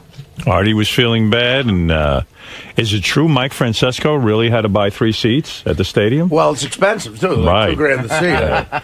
Well, there you go. I mean, you must be a little bit worn out, huh? I am, Howard. You're yelling and screaming and I feel a fraction of what it must be like to be you when you get a lightning rod of stuff. It's like, I mean, but the New York Times called me. I mean, there's a war on. You're like Crazy Alice. You're yelling and screaming on all these radio shows. Well, I mean, again, I would never... Has he become Crazy Artie? Crazy Artie. Shut the fuck up, Crazy Artie, motherfucker. Fuck you, motherfucker. Chris Russo, fucking cocksucker. You ain't no Italian. You ain't no Italian. Fuck you, half Fred. You suck dick, don't you? You suck dick, don't you? I leave a dirty cocksucker. Listen, Howard, I wouldn't have called. I wouldn't have called if Tim asked me to call. What I thought was really wild was that HBO now on their website bleeped the entire thing. Like they have bleeps in it? They're uptight about the language that was used. I guess their sports area is where they don't curse. I guess. I don't know. Well, I think they want to be, they're a little schizophrenic, as you said. They want to be a bunch of different things, HBO Sports and HBO Regular, and, they're the dirty channel. Here's the crazy thing, Howard, and I've said this before on the air, I am such a fan of HBO Sports. Their documentaries, Thrill in Manila. Mm-hmm. Like, they are, Liv Schreiber does all of the narration. They did a thing about the Oakland A's and the Raiders in the 70s. It's one of my favorite things ever. I own it. I love HBO Sports. I love Bob Costas. They don't love you. But they don't love me. So there's a lot of people I love who don't love me, by the way. Right. But anyway, let me just say, and I told this to the New York Times last night. Here's exactly what Ross Greenberg said to me, okay? And I'll tell you what Joe Buck said to me, too. And there's witnesses to this. He said it in front of a few people. And he's not going to like this, and I don't agree with this, but this is what he said. He said, look, Art, with a big smile on his face. Ross Greenberg. Okay. With a big smile on his face, he comes up to me and he goes, listen, man, if these two guys get boring, you go in there and put in some energy, and you're the cleanup guy, Right. And he said, if these two guys get boring, right. And Paul Rudd, who is a talented guy, and Greenberg claims that what he meant by I didn't say go nuts. Right. I said go nuts. That was right. He didn't say go nuts. He said give these two guys, give them some energy. Now, Joe Buck in the green room in front of a bunch of people said to me, listen, give it to me, man. Let me have it. Oh, yeah? Yeah. He said, let me have it, man. That's what this is like about. Like roast him, kind of. Yeah, well, no, he just said, let me have it. I don't know what I mean. And so if you say that to me on HBO, what does he think's going to happen? I don't know.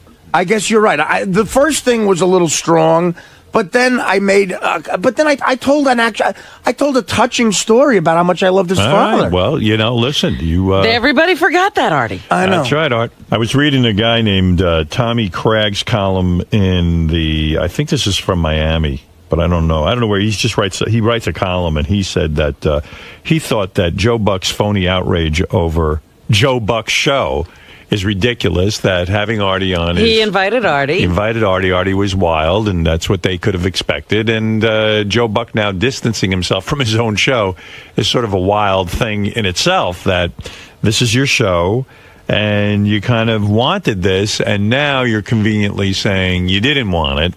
HBO took Artie's appearance off of YouTube, and they had it removed. YouTube? Yeah, off of YouTube because they had it removed. I didn't hear the rest of these, though. There's a couple other shows, I guess, that commented on Artie. This is the Dan Patrick radio show from here at Sirius, I guess. Well, I guess that, Gary's happy because they stopped talking about the pitch. Yeah. Well, at least I did something manly. No, I was offensive. Before we dive into Brett Favre's appearance last night on the Joe Buck show, the Joe Buck / Artie Lang show on HBO. It's a good show, the Favre, and then the nice piece on David Wright, and then that great segment with Paul Rudd, who's hysterical, and Artie Lang, and some guy. Paul Rudd wasn't hysterical. Well, he only had 2 words. Paul Rudd was there? Yeah, I think he said, "Hi, Joe," and that was it. It was a hijacking last night. Yes, it was. Brutal. Yes, it was. Brutal but transfixing TV. I was not turning the channel. There's no doubt about that, but I've never felt more uncomfortable or sorry for a host in my entire life. But what do you expect with Artie Lang? This is a comedian with Howard Stern, and Artie's off heroin, and if you listen to the show, Artie never shuts up anymore. He's got 1,000 things to say, and I think he probably got on and said, "Hey, you know what? This is kind of boring here. Let me liven this up." Exactly. He pulled a Howard, like when Howard did that to Arsenio Hall, and he's done it to other places, but they went to him, and the first thing he said to Joe Buck, I can't even come close to repeating on the air, but poor Joe looked like, I don't even know how to explain it. I mean, he was shell-shocked. Yeah, I think that and probably had his family there. That's a big thing. It's his first show. It's HBO. He wants to get into the entertainment field. Sorry. And I can host one of these shows. And some producer in the back room in the early planning was like, you know what? Why don't we go a little crazy? Let's get a guy a little risque. How about Artie Lang? That Artie Lang, I hear all the kids like him. Yeah, it'll be great. He's edgy. Yeah, that'll be good. But I think he made the mistake of maybe waking Artie up a little bit, and he started to give him a little bit of grief. As a host, you got to be careful if you're going to pick your battles with a stand-up comedian who's just going to fire back. I mean, Artie's used to doing this every single day of his life.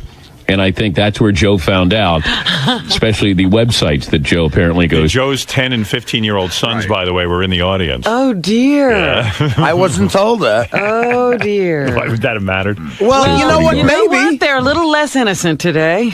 Artie Lang, you would have thought that he went on kicking and screaming, like he didn't want to go on the show. That's the feeling I got. It's like, I don't want to be here, and I'm just going to start taking shots. I'm bored. I'm going to start taking shots. And the funniest part was he just says some really off-color stuff for about 2 minutes, and he goes, but, Joe, I love your father. He's a great broadcaster, one of the best, old-school guy, didn't take any BS, and starts complimenting his father, but still throwing in swear words as he's complimenting him. I thought it was Joey Buttafuoco when I first tuned in. I did. I saw Artie. I went, it's Artie. I thought it was Joey Buttafuoco there.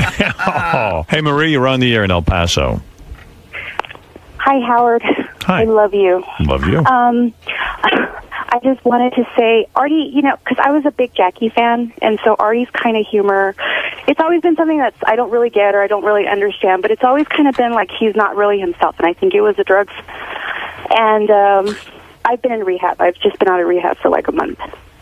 And I know exactly what he's going through because, I'm now myself, like being a bitch and, shouting at people. And you know what I mean? You're being yourself, Artie. And that's what I really, really appreciate about your humor now, is that you're being honest.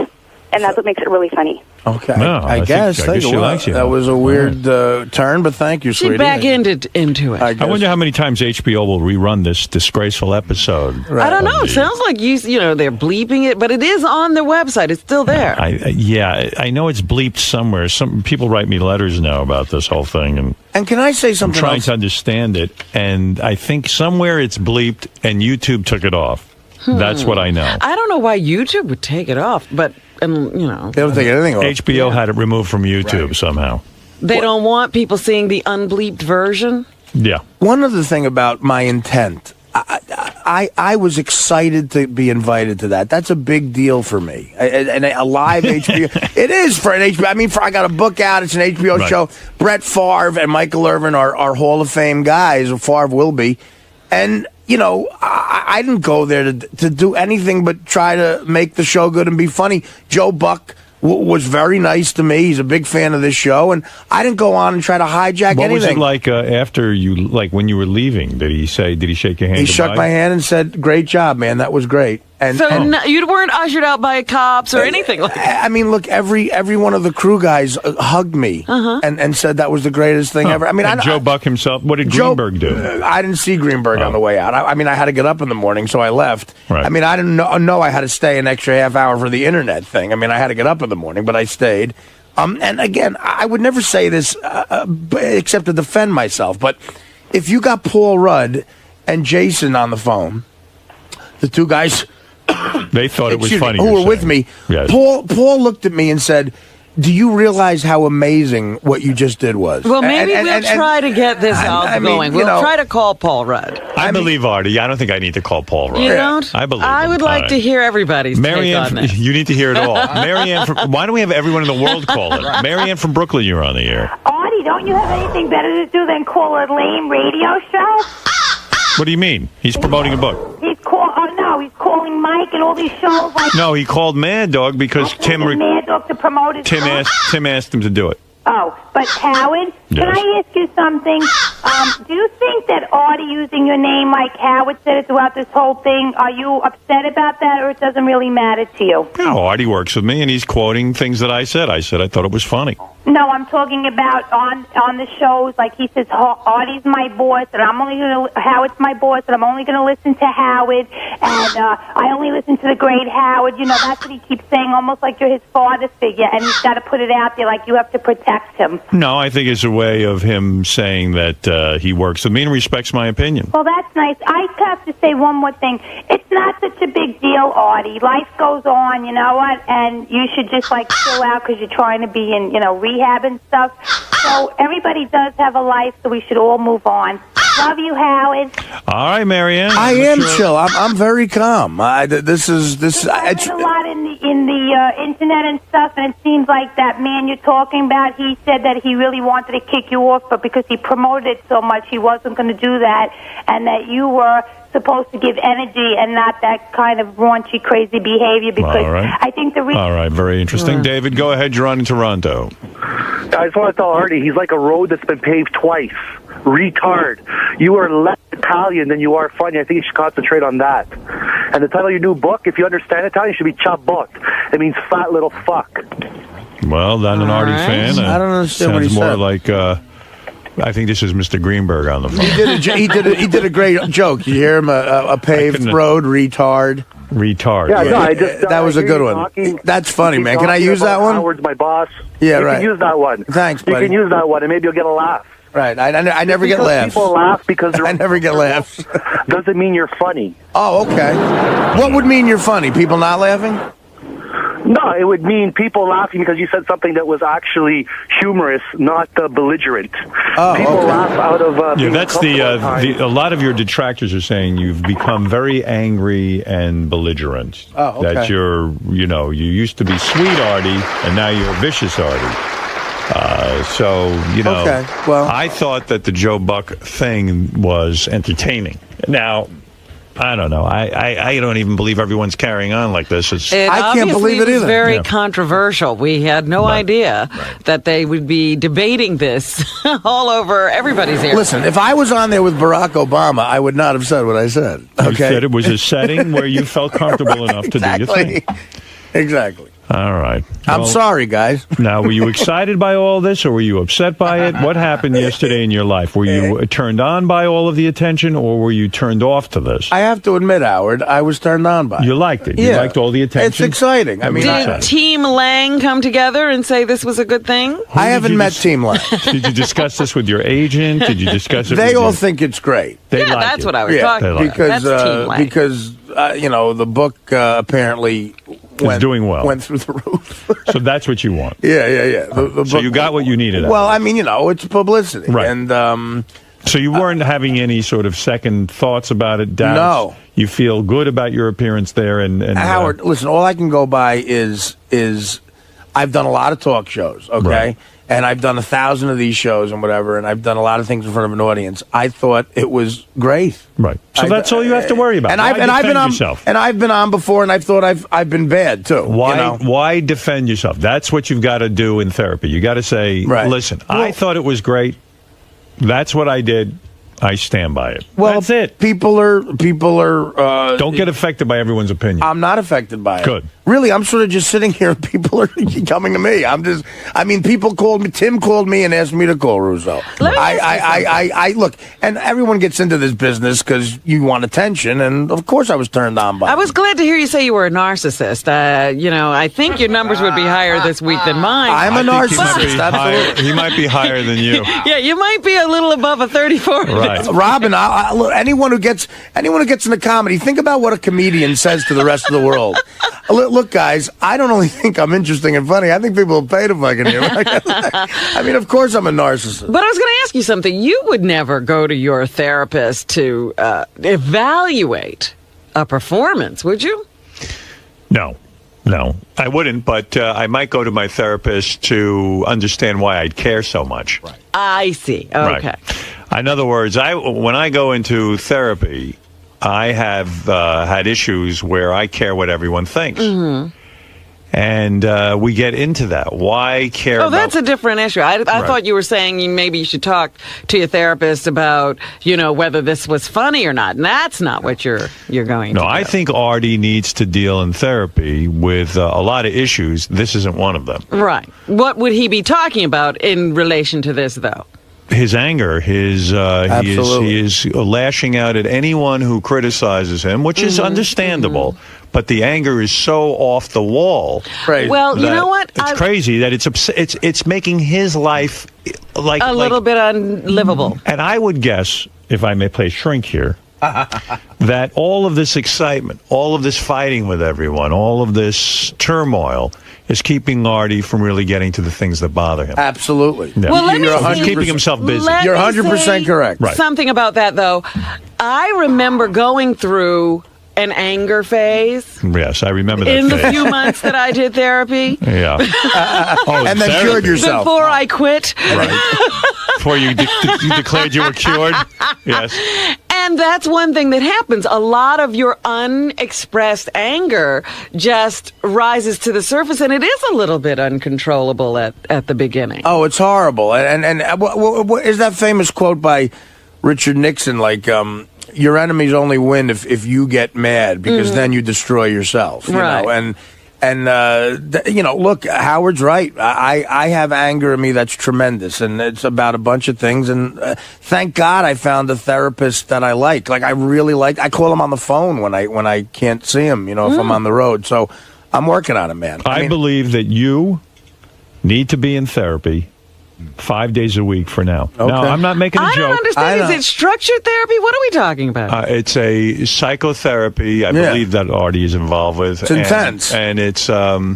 But is it structured? Like, we see each other on this day at this hour? It's twice a week, based on his schedule and mine. Based on you don't have a set appointment? In the beginning of the week, he'll say, I have this day and this day, and I'll say, okay, let's do it that way. What about locking into 3 or 4 times a week at a set time? I'll bring that up to him today. Yeah. Okay. That would be the move, because I think you could, get through this a lot easier, maybe dispel a lot of that anger. I think he's in therapy. I think I'll get through a lot of money too. Well, that too. We can run through that. You're right. No, listen, getting better does cost money. If I could tell investment in you, if I could tell you what I spent on heroin, right, it pales in comparison. Way less. What'd you spend a week on heroin? Would you say? I mean, there's no exact number, I'm sure. A week when you really were at your worst. at my worst. Yeah. Well, I read once that that Yoko Ono and John Lennon in the 70s were spending $5,000 a week on heroin. In the And that was the 70s. Yeah, and I think, but you see, here's the thing: I was having it delivered because I was afraid to be seen going. So there's a surcharge? Well, absolutely. It's like McDonald's. If they could deliver it to your house, they Oh have to yeah, charge you something. and these Pizza were Hut, these were guys that I would overpay because I was afraid. I don't want them mad at all, you know. And I'll give you the most I ever spent in 1 week. Go ahead. Probably. You know what? I don't want to say it. I don't want to say it, not because there's a bunch of issues here. Oh. By the way, I mean, how often do you have to have it delivered? About twice a day. No, Is that true? No. A couple times a week. Right. Yeah. How long does the delivery person hang out? Do they just deliver and then leave? Like you don't have to hang you with have to them. hang out with them? Sometimes it gets uncomfortable. Yeah. Sometimes they use bad language. Sometimes Ross Greenberg will say, look, you're Artie's heroin dealer. If it gets boring, try to mix it up a little bit. And they completely misread them. Does the delivery person ever, like, once in a while, like, hand you the bag and then, like, pull it away real quick and, like, just fuck with you? No, they don't want to. They want the money, so They don't want to tease you with it? That doesn't happen. You're not in any mood to pull back the money, are you? No, I'm not. So when somebody, maybe let's put it this way, see if you can answer this. When somebody's habit is bad, like what generally would they spend a week? Well, here's the thing. I never 5,000 sounds incredible. I never shot it. I believe John and Yoko were shooting it. You go through it way quicker. Right. So, I would say even adjusting $5,000 a week now would be a shitload of money to pay for heroin because heroin's cheap. Could you have spent $7,500 a week? No. No, not that He's much. saying he didn't go that way. He didn't go that way. It's you're- cheaper. Well, it's like I never smoked cocaine either. For some reason, I had these levels, and then I was at parties where there was times you were afraid to go that. Yeah, because I would have level. lived in that bottle, and I was at parties where I was handed a pipe, I just said no to that somehow because I thought that was another level. And if you smoke coke, God, the money just goes because then you just get rid of it so quick. Do you think you're insane? On some level, sure. You do. Yeah, No, that's qualified. Are you insane? Do you think you're insane? No, I don't think I'm No. insane. In other words, do you think you have a death wish? Oh. Which would be insanity. I You know think, that. yes, I know that. Right. I think at one time I might have, but not anymore. All right, good. All right, well, that's good to hear. Well, listen, Howard, I tried to commit suicide. Howard. Right. So, are you insane? No, I think I was at one point, but I'm not. Now you're listen, I'm not trying to be wah here, but the pain that I went through, the darkness of seeing my father the way he was so traumatizing to me. And my father asked me to kill him once a week. Right. And he was my best friend, and we did everything together. And when we played catch, my hand would hurt from how hard he threw the ball. And the last 4 years of his life, I had to wipe his nose. And it just it really was something I couldn't get out of my head. And I never went to therapy for it. And my mother always looked tired. She would set her while working. Let me ask you a question. Okay, go ahead. I mean, I'm just trying to answer Your father. No, I hear you. Your father exhibited a lot of bad behavior. Yes. You described a story that I thought was almost too outrageous to believe that he would, install, phony cable. But never did drugs or drank or anything, which is weird. And he never gambled. Do you It was weird. Do you think a lot of your outrageous behavior is an attempt to be like your dad? Absolutely. It is. 1,000. Because you admire him so much that all of his negative behaviors you think are good. You could not be more correct. My father would tell me stories about how he used to fool around in school and get in trouble. And that absolutely made me want to do that. So you think? wait a minute. So We you were think that on- being a real man is behaving outrageously or Probably. badly? Well, no, not bad. But you see, because in a lot of ways, I'm a good man, Howard. No, I'm not accusing you of being a bad man. You're a good-hearted guy. Yeah, but do you think outrageous and bad behavior is manly? Is manly. Sure. In a way, there is. But I'm older now. I used to think that. I realize now, of course. I mean, listen, the stuff I do on an HBO I'm not show. talking about, forget HBO. Right, okay. I'm not talking about HBO. I'm talking about You're talking about his life. Talking Yeah. about your life. I'm talking about doing outrageous things. Stuff that you don't even talk about here. I think I'm mature enough now to realize that that's wrong. But for a long time, I thought that was what a man was. Absolutely. Let me ask you something, though, because we were on the conversation about insanity. Right. And insanity is not regulatable. That's right. Okay? You can't control. That's what insanity Well, is. that's why I asked the question, because insanity means you're insane. It means, in other words, means you there's don't have a choice. The only way that you can recover from it, if you want to call it a recovery, is to be medicated. Right. You have to be controlled outside of yourself. Absolutely. So you can't say, today I'm not insane. Right. So you are if you're insane, that's it. there's no cure. I was insane yesterday. No, there isn't. That temporary insanity defense. What do you think of that? That's why I asked you if you think you're insane, because... Well, do you think I'm insane? I'm not sure. I'm thinking that something's going on where my recommendation, and I don't say this lightly, the reason I said you should be in therapy 4 or 5 days a week is to find out what's really going on with you. Right. You should know what's going on with you.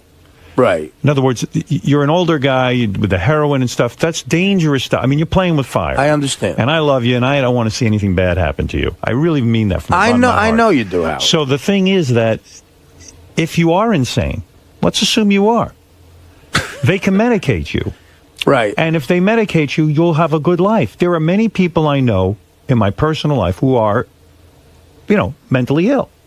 And people go shocked when you hear, mental illness. Oh, blah, blah, blah. Yeah, let me hit fuzzy I hills. don't want anything bad to happen to you. So if you are mentally ill, they should medicate you. If you're not, then you got to get to the bottom of this anger. But let me ask you something. Go ahead. Let me ask you something. Right. Because you tried to commit suicide, and that scares me. But I tried to commit suicide because I had just done coke for 3 days, and I ran out of it. And so you might not be insane.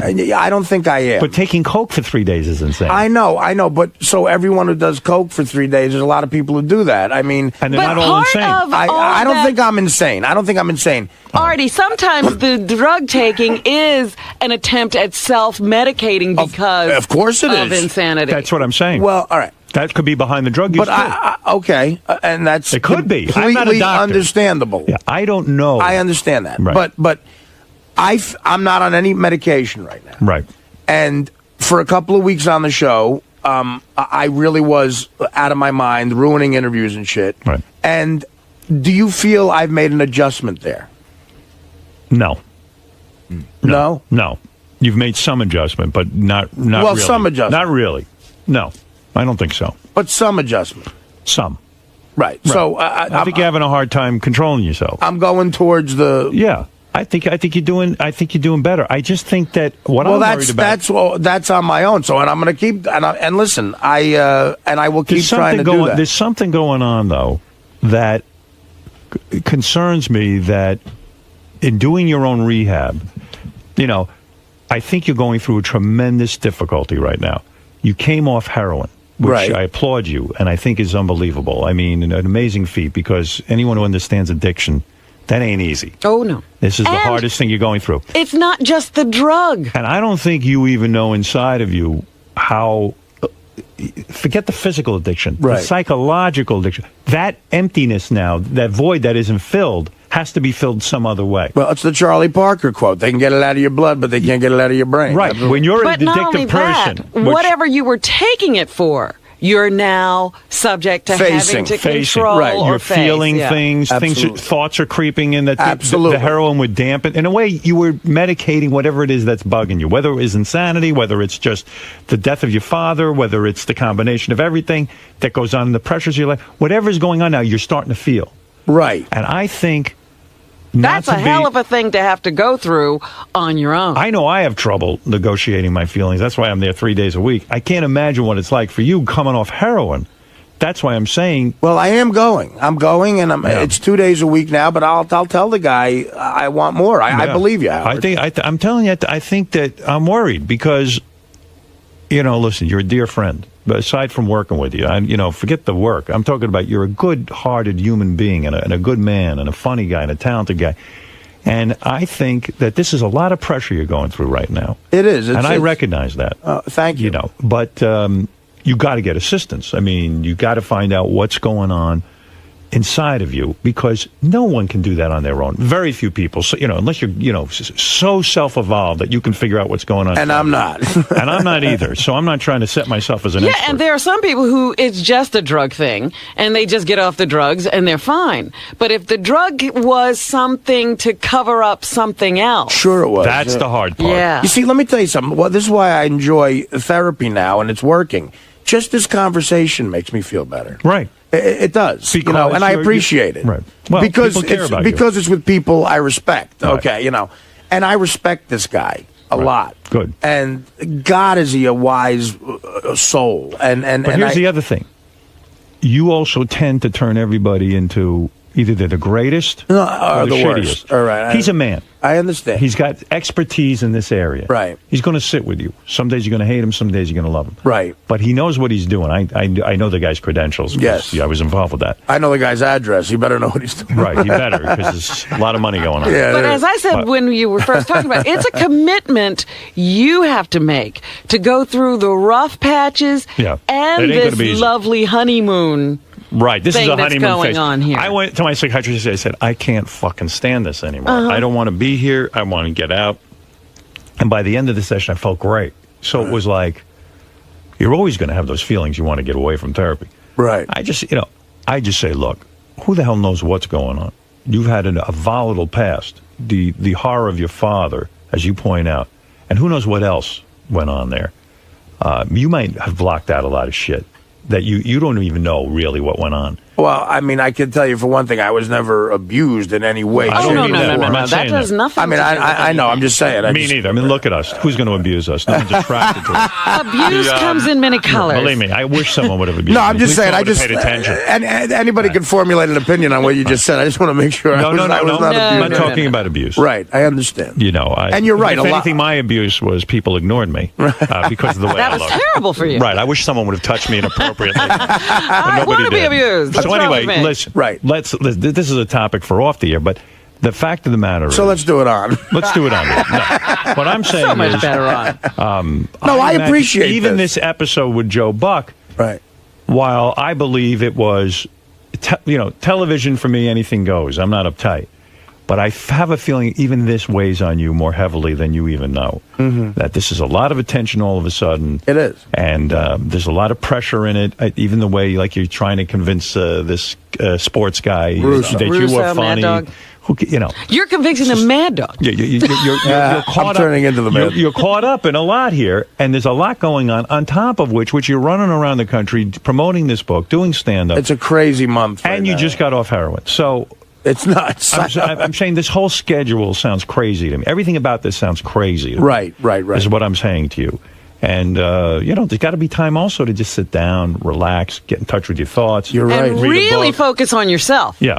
I mean, I don't see that happening here. I see a lot of busyness to keep you busy, to keep you off of the heroin. Off of Artie. Yeah. Keep you away from it. Keep you off Artie, keep you off heroin, keep you off whatever the fuck it is. Right. There's a lot of running around. There's a lot of energy going on here.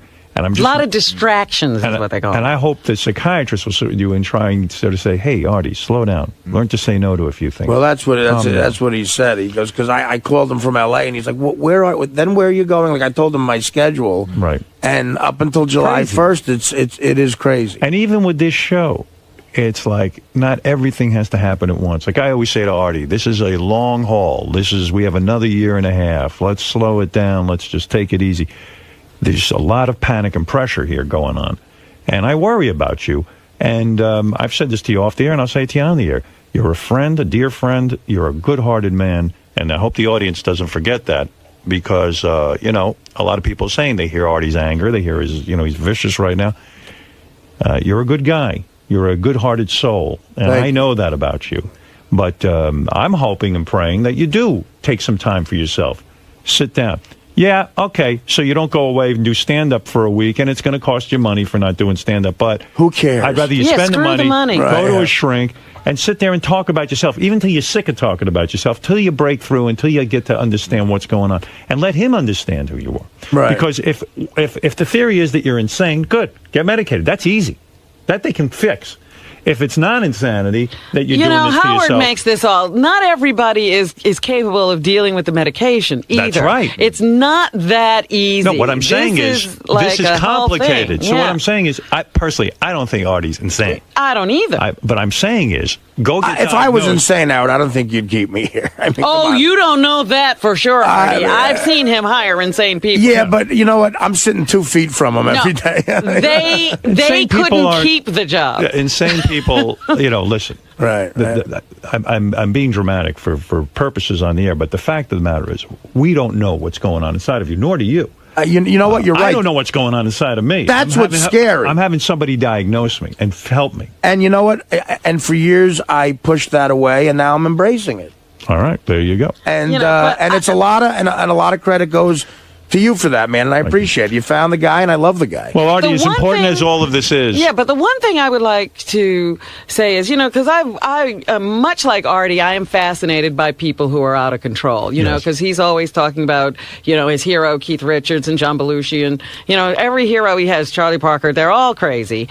And they were literally insane. That's right. And I was watching that Hunter S. Thompson thing, or Thomas, whatever his name Hunter was. S. Thompson. Thompson. Fear and Loathing in Las Vegas. Well, I wasn't watching that. I was watching a documentary about him. Yeah. And the man's brilliant, but he's in pain every day of his life. And he's taking these drugs to try to get out of his own head. And eventually, it took a long time, but he eventually killed himself. And it was like, that's what I worry about with Artie, is the darkness.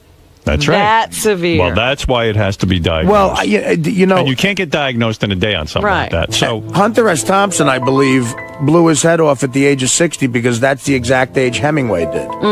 I think he said, Hemingway blew his head off when he was 60, and that's what I'm going to do.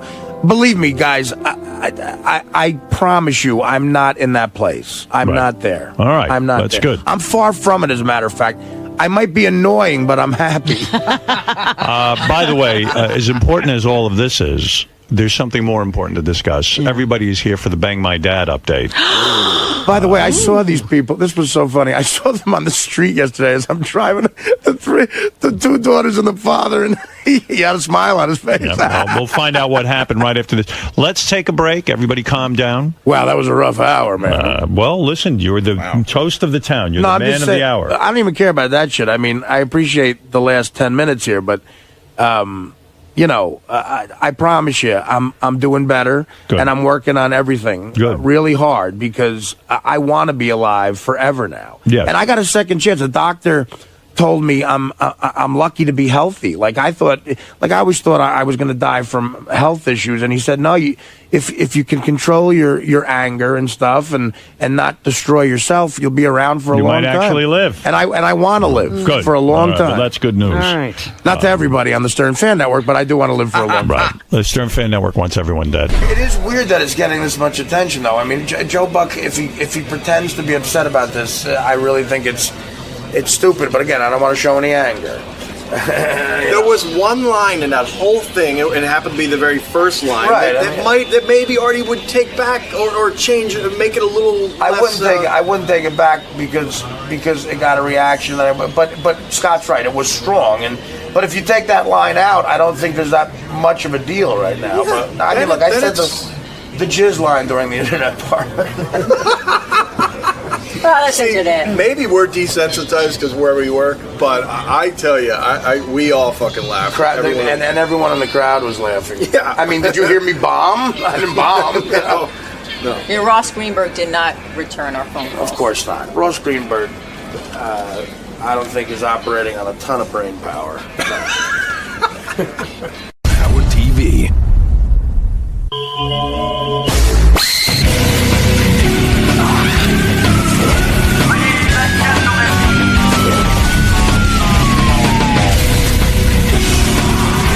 Hi, my name is is Al D'Amato. I'm here to see my friend Howard, but actually to bring the attention of National Poker Week. And that's we want to, the Poker Players Alliance, fight to give people the right to play poker on the internet in their own homes. Give us back that right. Congress took it away. They were wrong.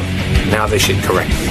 We have Senator D'Amato here. He is an old friend of the show. He's probably one of the few influential people that actually talked to us. And while he was in office. Yeah, he actually talked to us while he was United States Senator. And very few people do that. Absolutely. Senator, let me ask you, how are you, by the way? Couldn't be better. And it's great to see you. I meant to drop you a note to wish you a happy anniversary. I know your anniversary just went by. Yeah. And Saturday. 5 years. That's right. And a lot of people said it wouldn't last, that the age difference was too much. Good morning. That you couldn't handle it in the sack and this and that. And boy, oh boy. Who was saying that? You? I was saying that. Howard, how could you do that? I mean, but I have life has changed. It has. Yes, and I don't believe it's as good as you say it is. I think it's better. No, it isn't. No. When did I look so good, Robin? You look great. You did look good. You lost weight. Yeah. You look good. You're working out. Right. I do. And it's fun. Yeah. And you can't be possible. I would suspect that if we were off the air, go ahead, you would be a little more honest with me. That you would say that, listen, I know your age. You're an older man now. I'm going to be 72 in about 10 days, August 1st. You are not ashamed of your age. No. Oh, wait. Papa's 96. And you look good. You never had plastic 94. surgery. You've never had taken Botox or a facelift or anything like that. Nothing like that. A lot of people accuse you of that. No penis enlargements. Right. Nothing like that. You never needed that? No. But, a lot of people would look at you and say, okay, yeah, he has it all. You got the hot wife. You got the young children. You got the kids out of the way. Your older kids are how old? Oh, yeah. No, they're older than me, those kids. They are. My daughter is. I have my one daughter, Lisa, who tracked down Murphy, the poor unsuspecting Irishman. They now have 7 children, so I have 7 grandchildren with her. He has children that are older than himself. They're older than Senator D'Amato. They outage him. That's right. 14. Listen. But my question is. Go ahead. It is not fun for you to be chasing little children around the house. You don't do any of that. You've got a lifestyle where you probably... How much in hell? Are you still work a full schedule? Yeah. All right. So what time you leave the house in the morning? Well, this morning, very unusually early. Yeah. All right. What time do you leave the house? Generally, about between 9 and 9:30, because if we leave earlier, you get stuck in that traffic. I don't have to tell you, coming from the island. Right. It is brutal. Where's your office? In the city? Yeah. Okay, so you travel... 101 Park, 40th and Park. Then we have an office in Washington, which I'm flying down to later today. Law offices. He can't stay out of the house enough. He's flying to Washington. What are you now? Are you a lawyer now? I mean, what are you doing? We have a consulting firm and a lobbying firm. Right. And we have offices in D.C. and Albany and Buffalo and out on Long Island. It's you and a bunch of guys? We have about 16 people, and my son Chris, my younger son, you've met him. Yeah. He's my partner. And you go into work 9:30, and you probably get home around. You probably have dinner in the city, and then you get home around what, 9 o'clock at night? I try to get home for dinner, but I have a Tuesday TV show with Mayor Koch. Right. On New York One. You're proving my point, by the way. He's never What's home. that? So you're never home. No, that's wrong. No, that's wrong. That's right. So that's the one night I'm right. You know I'm right. Monday nights, first of all, Mondays and Fridays, I generally, during the summer, try to take off, stay on the island. Hold on a second. How often do you go to Washington Washington once a month. Okay. I'm going down for National Poker Week. We got to get that on. Poker Week? Poker Players Alliance. You and I play poker. Well, I know. Yeah. And that I want to enlist you. I am chairman of the Poker Players Alliance. Howard Stern. What is that? What is the Poker Players Well, let me Alliance? tell you what happens. 2 years ago, my crazy conservative Republican friends, in the dead of night, on the Port Security Act, very important to guard the ports, right? Mm-hmm. Right. Bill Frist, the then Senate Majority Leader, wants to be president. So somebody tells him, you can get the Christian right to support you if you pass this law, which basically will prohibit playing poker in your own home on the internet. And do you know my goodness. these jackasses passed that bill, and now, a bunch of jackasses. This is why I love him. Right. You think about this. I mean, if you want to play... The war in Afghanistan is over, in Iraq is over, the economy is booming, you have no oil crisis, and you stupid asses, you pass a bill to ban playing poker on the internet. Yeah. In your own home. Yeah, why is everyone so uptight about that? Why do people care if you play poker on the internet? Well, supposedly it's going to contaminate the little children. They will become addicted. Did you ever hear of parental responsibility? I have heard that term. You'd have to get a credit card. A kid would have to get a hold of a credit card to play internet poker. Well, besides that, if you regulate it, right, then you can see to it that you have honest games. You give people the ability to play a game of their choice, poker, national pastime. Well, just about every president, including the present one, has played poker. But what you're saying is, unless you can go to a casino or go to a neighbor's house, etc., you're not allowed to use the most modern means of communication, the internet, to play poker. So what are you going to do? You're going to go down and protest? This is National Poker Week. We have 350,000 signatures we're presenting to President Obama, people petitioning, saying, we want the right to play poker. We are lobbying on behalf. Now, here's Alphonse, the so-called conservative, right? So what do? You go down and you visit your Republican buddies and you say, listen, guys, let me... everybody. What are we doing here? Barney Frank happens to be the champion of saying, let people use the internet the way they want. Right. This is in the spirit... What about the fear that people will be out of control playing poker on the internet?